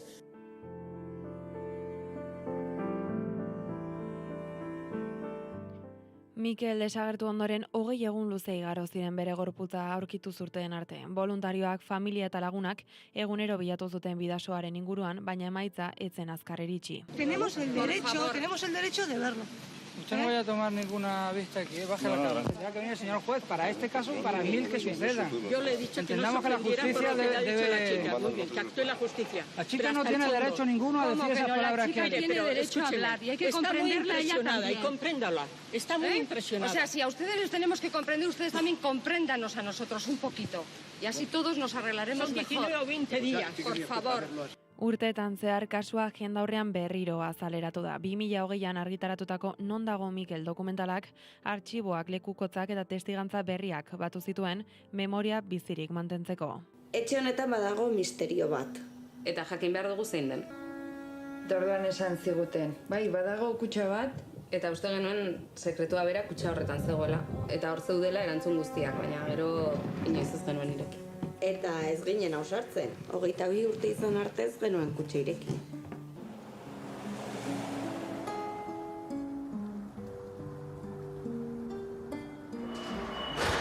Es que estás 10 días con ellos, prácticamente, ¿no? Y entonces, joder, tanto tiempo con una persona, tú crees que has empatizado en algún sentido, porque le has contado un montón de cosas para caerle bien, y de repente te meten en la bañera para ahogarte, y dices, joder, pero no os he caído nada bien.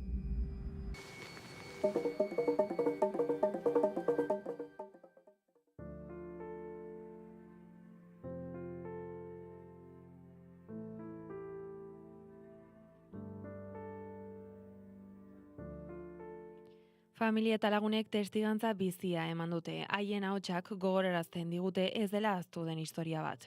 Idoia Ierbek atxiloketatik 14 egun pasa ondoren hedabideekin hitz egin zuen gertatutakoa hitz egiteko. Gutxi gora bera 5 eta 4 nola etorri ziren etxia, 10 tipo lanik kontatzen dugu gutxi gora bera. Eta bueno, esan zieten, nire bila etortzen ziela, eman zieten entxarrondora, ni entxarrondo jatu nintzen, han interrogatoriak hasi ziren. Ni kalkulatzen dut ordu erdi bat pasatu zala, ni lehendabiziko aldea Mikel ikusi baino lehen. Eta bueno, nik ikusi non Mikel, batxutik lehendabiziko aldean, parto batian, plastiko bolsa batekin buruan sartuta, alkandora laukituakin, gorria eta beltza uste zuela, ni erositako alkandora batekin, arpegiaz nion ikusi, baina bueno, korputzez eta bastante oso ondo zautzen dut Mikel zeren, lau urte gauden obioz. Eta esan ziaten, galdetu ziaten, aberua, San Mikelea, nire nobitua zanetan, nik esan duen, baietz hortikan aurrea eman ziaten, eta ematen ziaten, pasillo batetik bestea, begiak itxi behar nuelako, ez da, begi itxitak. Eta, momentu batez nik, irikin ditun begiak, eta ikusi nun nik tipo bat, itxuraz Mikelen korputza zanik, ezin eta seguratu Mikelek zela, eta haitxu nun, ez da mal esaten, eta hortikan aurrea, ja ez dakit gehiago Mikeletaz. Garbine Garate Mikel Zabaltzaren amak atxiloketaz ere hitz egin izan du eta berak izan duen informazio urriaz. Hori da esatea bezala Guardia Zibilak etakoa dira. Todo es inocente mientras no se demuestre lo contrario, esaten du. Baita, konstituzioak hori esaten du. Baina ari Sanchoeten etakoa, nik izango bandizuke bezala.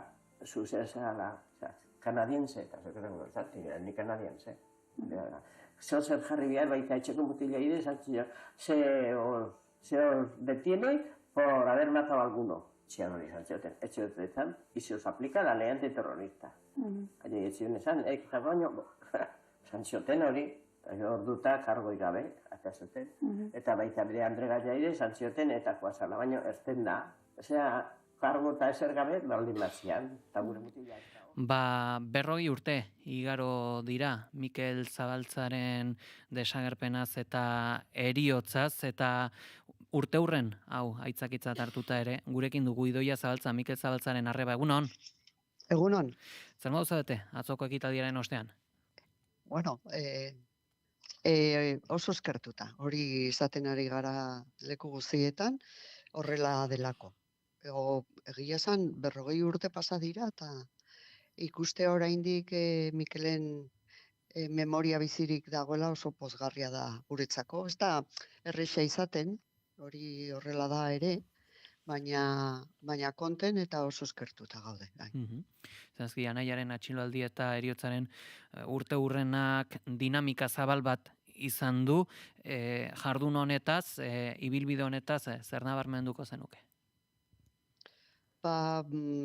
Izan dira, han hemenka ekitaldi batzuk, omenaldi batzuk, Endarratxan eta inbalekutan, baina batez ere nik nabarmenduko nuke Debuseko langileek hartu duten iniziatiba, autobus hori 20 egunetan biratzearena, horretarako 20 egun hola aiza pasatzen dira ezer egiten ez duzunean, baina 20 egun horrela ematea oporretako egunak eta horretara dedikatuz, benetan bada bada konpromiso handia eta bada elkartasun handia adierazten duela uste dugu. Eta hori da guretzako zerarik garrantzitsuena. Nola egon diren 40 urte geroago, bere lankideak ez zirenak, orain gehienak jubilatuta daudelako, baina bere enpresako berberak prest agertzea hori 20 egun emateko hori bira horretan.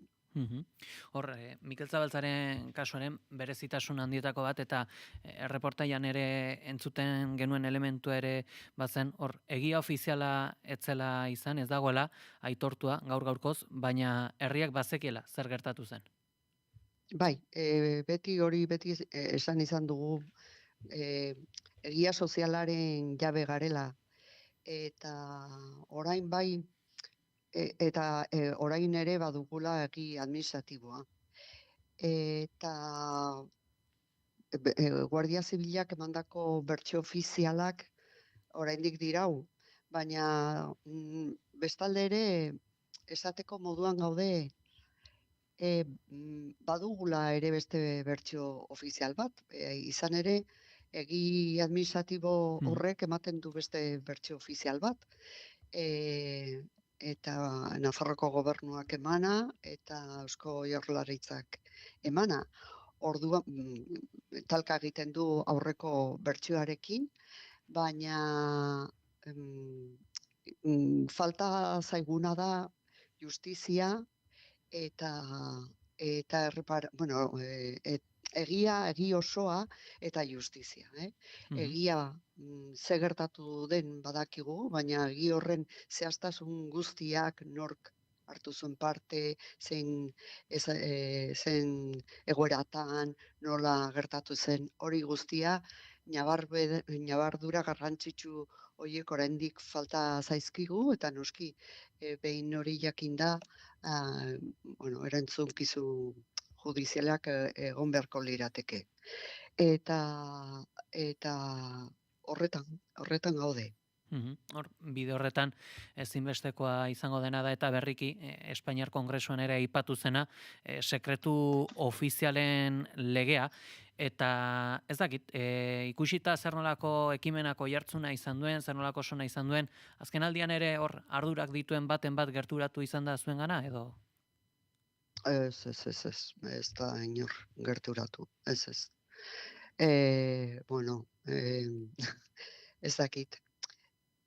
Zaila da ere gerturatzea, ez dugu horrelakorik espero. Gerturatzea esaterako eta gero egin beharrekoa ez egitea, hau da, zenbatea horri buruzko informazioa izango litzateke aurpegi handia edukitzea. Orduan, ez genituen espero eta ez dira gertu. Horre zehazki ere, duela aste batzuk esaten genuen Kongresuan aipagai izan zela Mikel Zabaltzaren kasua, eta zehazki aipatu zen, bereziki galdegaia sekretu ofizialen lege berri horretara edo akordioietara bideratu zen, eta esan zen baita ere gobernuko ordezkarien partetik informazioa eman daitekela auzitegi batek ala ikerketa batzorde batek hala eskatuz, gero ez dakit, balio dute hitz hauek? Balio dute eta ez dute balio. Sekretuen legeak egia da ez da bakarrik gure anaiarekin lotutako informazio emateko, aurretik ere eman zen pauso bat etzen Mikelen kasuarekin lotuta, baizik eta Lasata Zabalaren hori instrukzioa egiten ari zela agertu zen informazio batekin. Eta kontua ez da Mikelen kasuarekin lotutako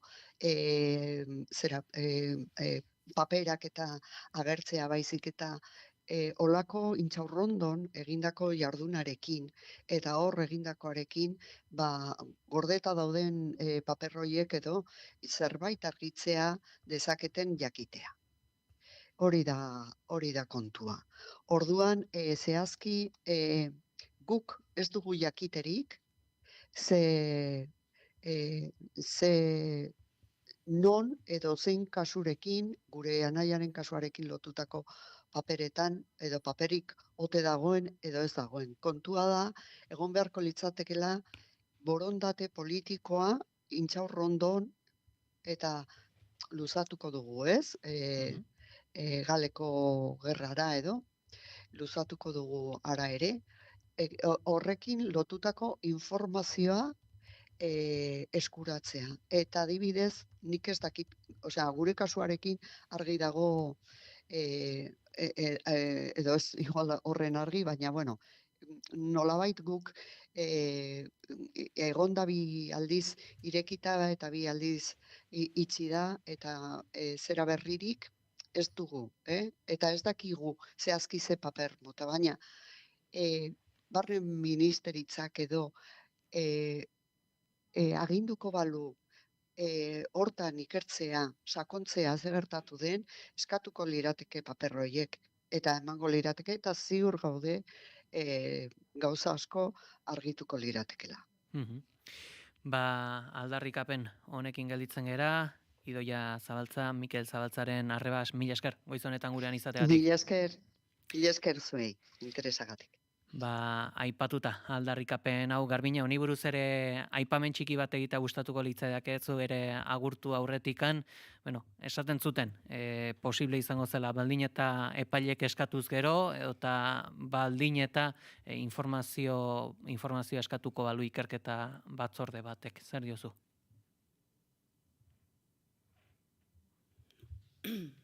Ezakit, Garbine ezakit entzuten aldaukagun, ekine, orain zure txanda. Bai, Garbinek izaten du ez, lehenago joan beharra. Nik uste dut, ezakite entzuten ari nintzen, Iraia Kambraren reportajea, eta pixka bat berreskuratzen, ez?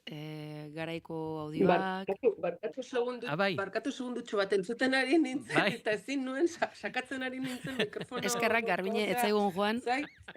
Eta entzuten, egia da... Nire presnengoen adi zer zenuen esateko entzuteko, Hemengo alarmako botoia jota joden bilen. Ezin nuen, sakatu, erlojupean. Hori da. Ezin nuen kendu, barkatu. Bai, nik uste dut, alde batetik pozgarria da entzutea Mikel Zabaltzaren arreba eta familia, nolabait eskertuta daudela eta sentitzen dutela benetan barnean bere memoria bizirik dagoela, hori pozgarria da denontzat, sikiera konsuelo hori eukitzea ez da, eta bestetik nik esaldi bat besterik ez dut esango, benetan eta malgarria ez, eta salagagarria noski da, gertatutakoa, nola gertatu zen, eta hasieratik zalantza gehiegi izatea, eta ikerketa eskasa edo batez, ezta? Eta gaina, hor bai bazegoela bulo, hor bazeuden buloak, hor bazeuden gezurrak, hor bazegoen historia estali nahi izatea, eta Mikel Zabaltzaren memoria estali ahal izatea. Eta noski horien arduradunen eta erantzuleen erantzukizuna ezabatu nahi ahal izatea. Beraz, dena izan da kalamidade bat, dena izan da benetan salatzeko modukoa, beste hainbat gauzakin gertatu izan dan bezala, ezta? Nik uste dut alere gizarte honek, ez dakit orokorrean, baina gizarte zati bat behintzat ez du etxi, zati batek ez du etxi, ez du amore eman, eta, fruituak horrela esan, dezakegu behintzat hemen daude. Eta orain bai, aldegin barra daukat. Aste ona izan zazue, aste ona, jai onak, eta urte berria ondo hasi. Hori da. Berdin, Garbine, ondo izan. Zorionak eta urte berrian, Garbine. Berdin. Eta lehen elkarrizketan ere aipatzen zen Debuseko langileen iniziatiba hori, eta intzu zen, azken 20 egun hauetan, Orbaiz eta Iruñea, Bebidasoa, edota Donostia bera bisita dituen autobusean daukagu Egoi Belategi lankidea. Egun hon, Egoi? Egun lankideok bai, duela hamarkada batzuk, Ategorrieta hiribidetik, Miegruz gainetik gertuago zeuden Donostiako autobusetako kotxerak, Orain zertxo bait gorago ditugu, Intxorrondorako bidean, eta onaino etorri gara gaur, esan bezala, Mikel Zabaltzaren memoria garraiatu duen autobusera, haren atxiloketa, jasandako torturak, etilketa, zama handia izan direlako baitere, bertako langilontzako, eta presentzia nabarmena izan dutelako, 19-20 egun hauetan, zehar, Euskal Herriko zati esanguratsu bat zeharkatu ostean. Bada orintxe bertan, gurekin daukaguna Fidel Ariezmendi da, bera Debuseko langilea, labeko ordezkaria, eta enpresa batzordeko kide izandakoa da egunon. Egunon bai. Lehenik eta behin, Fidel, arret handiz, nolabait emozioz entzuten, ikusi zaitut Idoia Zabaltzaren elkarrizeta, eta galdetu nahi dizuan lehenengo gauza, zera da, ea zer modu zauden zu, baita lankideak ere, pentsatzen dudalako egun hauek, eta bereziki atzoko, oroimen bira honen azken orduak Donostian oso unkigarriak izan zirela. Bai, hala da, Sarrera bulebarrea oso unkigarria, han txalotartean eta hoxe, oso unkigarria. Fidel, 40 urte pasa dira, Mikel Zabaltza, Guardia Zibilak atxilotu eta jasandako tortura basatien testuinguruan hiltzenetik. Baina pentsatzen dut Zabaltzak, Donostiako autobusetako langile izandako Mikel Zabaltzak oso presente jarraitzen duela zuen artean. Bai, egia esan, gure plantilla erdiak edo ez zuen honen berririk, ez dauka egia esan batzuk oraindik ere ez dakite.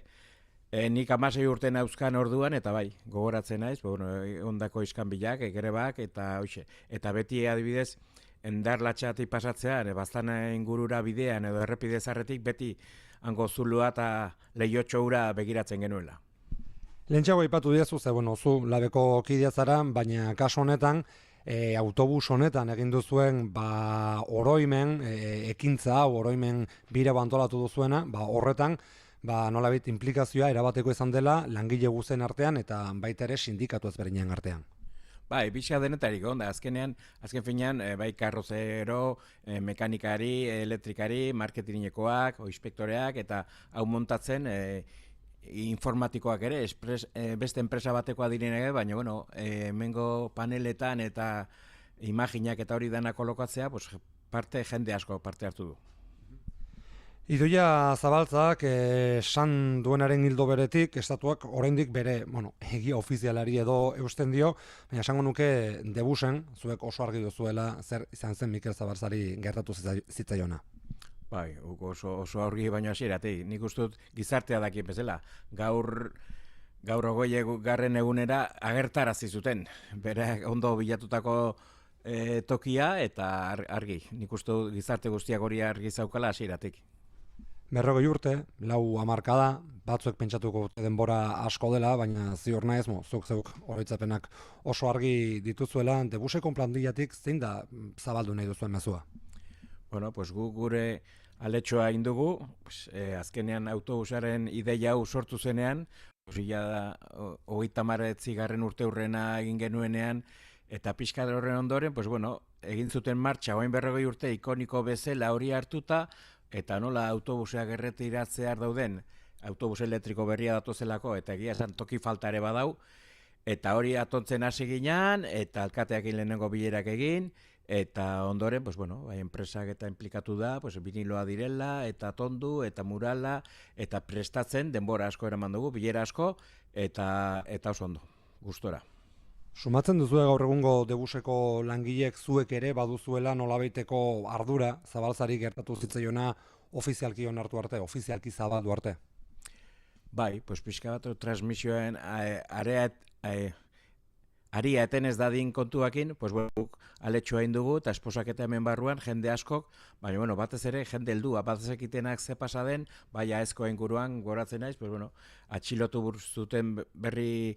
atxilotu berri zuten eska bat, garai hartan, eta nola esposaketa ikusi ondoren unkituta erdi negarrez atera zen, edo amona batzuk, 80 urte ingurukoa, takataka batekin, autobusean sartu, esposaketa ikusi, eta hori, oso jende desberdina ikusi dugu toki guztietan. Ilara batzuge, Iruñan, Agoitzen eta toki batzuetan, ilara handiak egon dira, esposaketa ikusteko.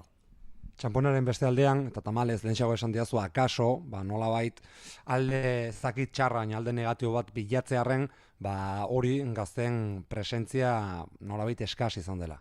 Bai, alde hortatik, igual hori, esposaketa gainera QR moduan telefonoakin argazki hartu eta gero etxean entzuteko testigantza daude, esplikatzeuz ze pasatzen orain 40 urte, eta gazte ez herri guztietan, baina Donosti inguruan eta gazteak falta izan ditugu esposaketak eta ikusten.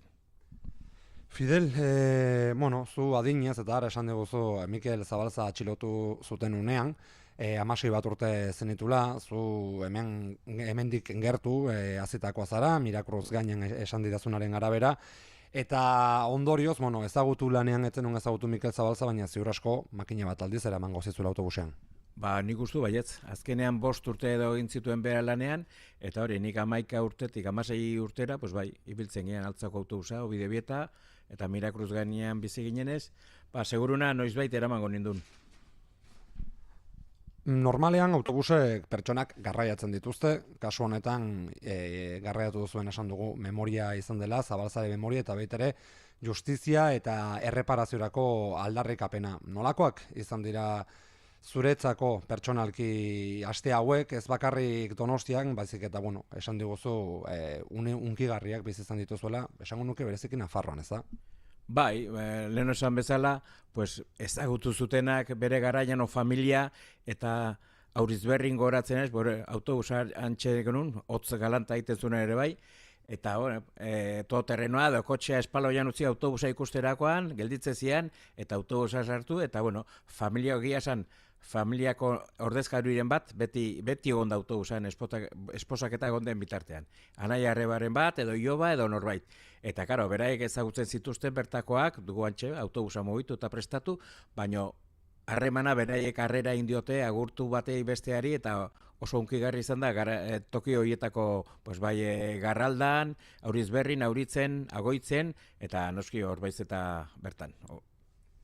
Etorkizunera begira, eta amaitzeko, hementxe gu gauden autobus honek baitu urtetxo batzuk, zenbeste 2009koa da, baina lan handia egin duzue, autobus hau ez dugu gehiago ikusiko Donostiako kaleetan zehar, eta pena handia litzateke, eman diozuen izaera memorialistik hori edo galtzea. Zer nahi duzue gertatzen mendik aurrera edo zein izango zantzuen helburua? Zer egingo duzu autobusarekin? Ez dakit ziur, baina aurrera pauso batzuk igual egon daitezke, badaki bilera batzutan eta senideak eta alkatearekin, Jonin Saustirekin biltzekotan direla, eta gu nahiko genuke aukera dela, ez desmantelatzea autobusa, esposaketa guzti hau, eta ez dakit aurrera begira, ez gogora norbaiteko ardura zerbait eukitzea, institutotan eta pixka gazte mailai eta erakusteko zer pasatzen. Ez dadila kateaten, eta hementxe utziko dugu Donostiako Debuseko kotxereetatik, zehazki Mikel Zabalzaren memoria garraiatu duen autobusotik, Fidel Ariezmendi, Labeko ordezkari eta Debuseko langilea, mila esker gaurkoan naiz erretean egotagatik. Oso ondo, mila esker zuei. Mila esker egoi, konexio honengatik eta ekina ez dakit, atentzioa bereziki deitu dit, hor Fidelek azaltzen zigunean nola garaian atxilotu egontzen emakume bat autobusetik igaro ostean negarrez irten zela edota adineko pertsonak ere takatakarekin ere sartzen zirela autobusa bisitatzera. Ez dakit, ez ezagutzagatik eta garai horiek ez nitolako bizi eta ez dakit, pentsa daiteke hau garai batentzat edo generazio batentzat jazoera traumatikoa izango zela. Ez dugu aztu behar eta uste dut gainera hemen lehen izen eta bizenak ere ematen has gaitezkeela. Sánchezek agerraldi berezia du gaur eguardian 12etan.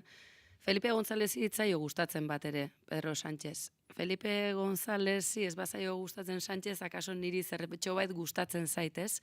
Besteak beste Inigo Iruin abokatuak berak altzan testu inguru honetan egin duten hitzaldi horretan, beste aditu batzuekin batera nola gogora ekartzen zuen, 86an hain zuzen ere, Felipe Gonzálezek eta estatuko beste aparatuek tartean zesit berak, garaiko epaileek nola klasifikatu zituzten horrore honen nolabait azalpen teknikoa duten dokumentu guzti horiek edota datu, fitxaketa, gertakizun guzti horiek, ez? Intxaurrondo horroren super kuartel bat da eta Guardia Zibila Euskal Herrian horrorearen ordezkari nagusi izan da, ez? Urrunean gerrak ikusten ditugu, basakeria ikusten dugu, baina basakeria etxean bertan izan dugu eta 36ko gerra matetan aipatzen dugu, baina horren lekukotza bat gaur eguneraino heldu bazaigu hori izan da, ez? Eta Intxaurrondo zentzu horretan izan da torturaren laborategi erraldoi, ez Intxaurrondon dagoela esaten da. Garaian etzegoen apenas eraikinek eta egia auzotik akaso gertuago zegoen Intxaurrondotik, baina bereziki Pasaiako badiaren gainean dago kokatuta, ez da? Oso toki estrategikoa eta bertatik igarotako herritar guztiek zoritxarrez batzuk bizirik ateratzeko aukera ez zuten izan eta bertatik igaro diren guztiek aldiz badakite bertan zein den sistema, ez?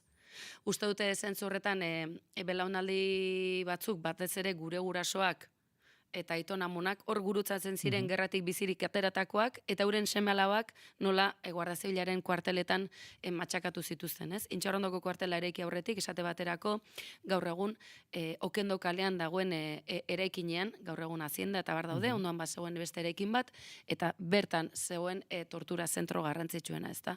Beraz, denok inguruan zerbait galdetzen hasita, badakigu azken batean zuzenan ala zeharka torturak zenolako eragina izan duen zoritxarrez, eta oraindik ere argitzeke dagoen guztia, ez?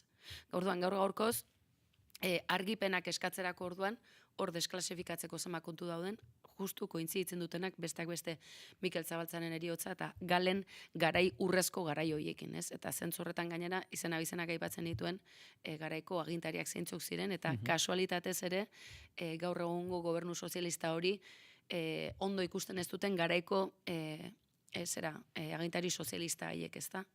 Beraz, bada Espainiar estatuak Euskal Herrian, Hego Euskal Herrian, bereziki baina Euskal Herrian diseinatuta izan duen planaren ejekutore nagusi izan da Guardia Zibila eta zoritxarrez garaian Mikel Zabaltza akaso, bere autobusarekin akaso egurutzatuko genuen ala ez, baina oso presente egon den izen abizenak dira, garai hartan Donostian bizi zen Nafar Gazte langile hura nola akabatu zuten eta basatiki gainera bere bizitikotik, bere lantokitik hain gertu ez da dagoen erorien aran eguneratu hori ez da. Beraz, uste dute oso ulergarria dela autobus horretara igotzen den herritar gehienek otzikarak sentitzea eta garaira bidaia egitea, ez? Asko dago egiteko, ez gaitezen despistatu, begira Txilen zer gertatu den eta tira. Gauzak gaizki egingo dira zalantzarik ez dut, uste dut gauzak zuzendu behar dituztela Madrilen, baina kezkaz bizitzeko momentuak direla esango nuke eta zorionak guzti hau eta batez ere Debuseko langilei eta emakume gidariei manduten lekukotzagatik, egin duten aleginagatik eta ez dakit gizartearen aurrean ere berriz ere ahaztu barrez den kapitulu garrantzitsu hau ahaztunan ez erortzeko egindako aleginagatik.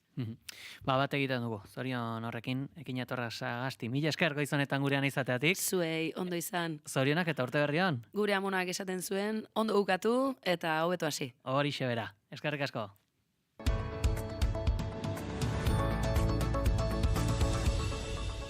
Goizeko 10 dira, Lakuako segurtasun sailak arretaz jokatzeko eskatu du. Astelehen goizonetan, Biriatuko ordainlekuan, zehazki, itxi dezaketelako, zehazki, Lapurdiranzko norantzan, egun hauetan, nekazariak dermatosi nodularrari aurre egiteko exekutiboaren neurrien aurka antolatzen ari diren protestak direla eta Itxaso Leon, egunon? Egunon, egunon entzuleok nekazarien kezka eta serrea piztu duten neurriek, bereziki positibo bat agertuz gero ustiategi bateko abelburu guztiak sakrifikatzera behartuko lituzkeen puntuak. Gutun ireki batean Karol Delga Auzitania Eskualdeko presidente sozialistak esku hartzeko eskatu dio Sebastian Lekornu Frantziako lehen ministroari eta beltzainekin elkarrizketa zintzoa izateko departamendu askotan larriagotzen ari diren tentsioak arintzeko modu bakarra delako. Trafiko eraginetara itzulita, segurtasun sailak adierazi duenez, A63 eta A64 autobideetan Baiona eta Leskarparean aurreikusitako trafiko eraginak ez dira hobetu azken 48 orduetan eta beraz ez dute baztertu Biratuko ordainlekua istea, oraingoz gauean eta eguneko lehen orduetan ez da itxierarik izan puntu horretan eta trafikoa normal dago, autoilararik gabe, alere bidegik eta ertzaintzaren Gipuzkoako trafikoko lurralde unitateak zaintza lanak areagotuko dituzte eta segurtasun neurriak hartuko dituzte gerta daitezkeen zirkulazio goraberek ahalik eta gutxien eragiteko.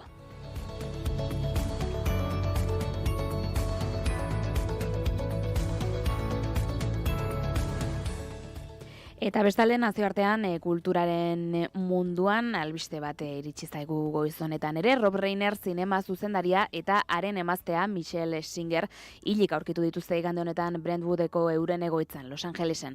Familiaren bozeramaile batek iragarri du gertatutakoa CNN telebistakate estatubatuarrak jasotako ohar batean, eta gertakaria bertako igandeko 3:28 baino lehentxeago izan da. Los Angeleseko suhiltzaileen departamentuak South Chatboard edorbideko 200. blokean larrialdi mediko baten berri jaso du, eta 78 urteko zuzendaria eta ekoizlea eta 78 urtekoaren emaztea hilda aurkitu ditu. Kaliforniako hiriko polizia departamentuko lapurreten eta gizailketen dibisioa da ikerketaren buru. Horrek adierazi duenez orain arte ez dira inoren bilari susmagarri gisa. Alduten senide guztiekin hitz egiten saiatuko direla ikerketa honen gertakarietara iristeko adierazi du prentsaurrekoan poliziaren buruzagi orde Alan Hamiltonek, eta erakundeko bozeramaile batek gainera Vanity Fair aldizkariari adierazi dio ikertzen ari direna itxurazko hilketa dela.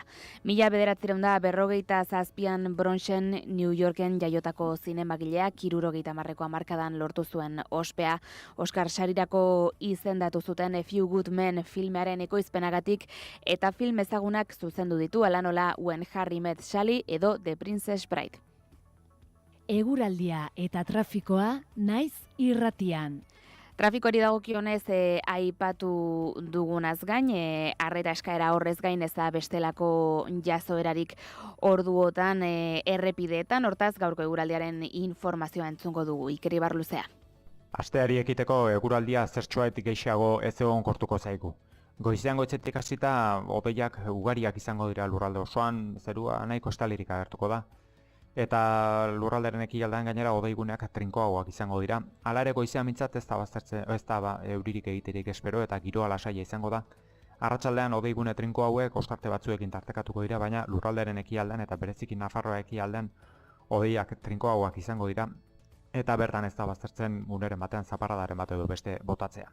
Gauean mendebaldetik barrena hodeigune trinkoagoak sartuko dira, zerua estalirik geratuko da. Baina orokorra mintzat, naiz eta Bizkaia eta Araba mendebaldean euri pixka bat egin dezaken, ez da euri gehiegirik ere espero.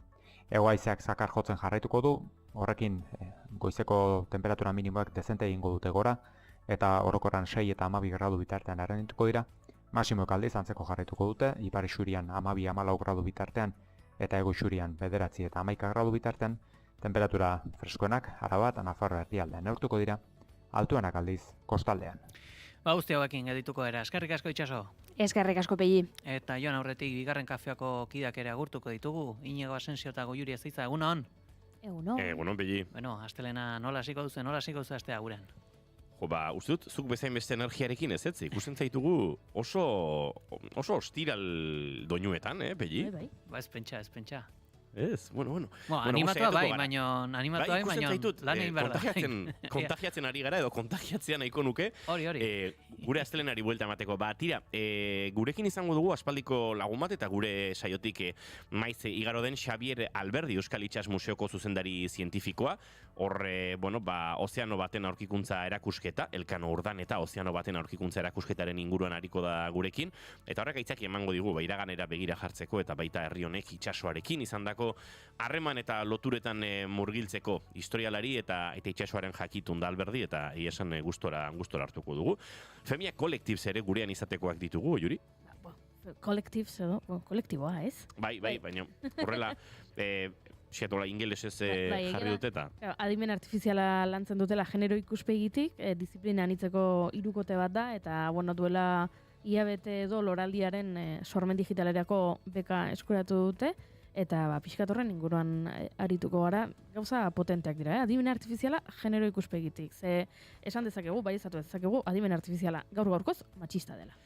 Genero ikuspegitik eta genero gatazkatik ere badu Aitor Arrutik aurkeztuko duen, datorren larun batean aurkeztuko duen Axeri dantza dokumentala Andoain eta Adunak bizi dute, bereziki Axeri dantzaren erritua, eta, herriaren nortasunarekin zenolako loturak sortzen diren, parte hartzaileago eta anitzago bihurtzen joan den dantza tradizional horren inguruan, eta batez ere, aipatu bezala ez, emakumearen presentzia iritsi zenean, horrek sortu zituen talka eta bestelakoen inguruan diharduen dokumentala, eta tira, bere sortzailea, Aitor Arruti gurekin izango dugu gaur, denborarik emango baligu gainera, gure entzuleentzat, telesaile eta pelikula gomendio batzuk ere egingo ditugu, puri-purian tartean, baina ez dakit banik, gehiagitxo ez ote den izango gorkorako.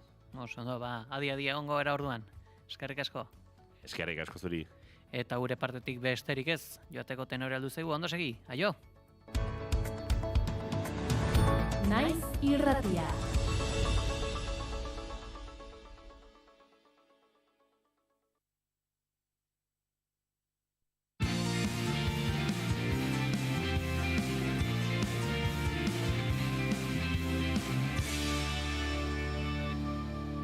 Naiz irratian, bigarren kafea.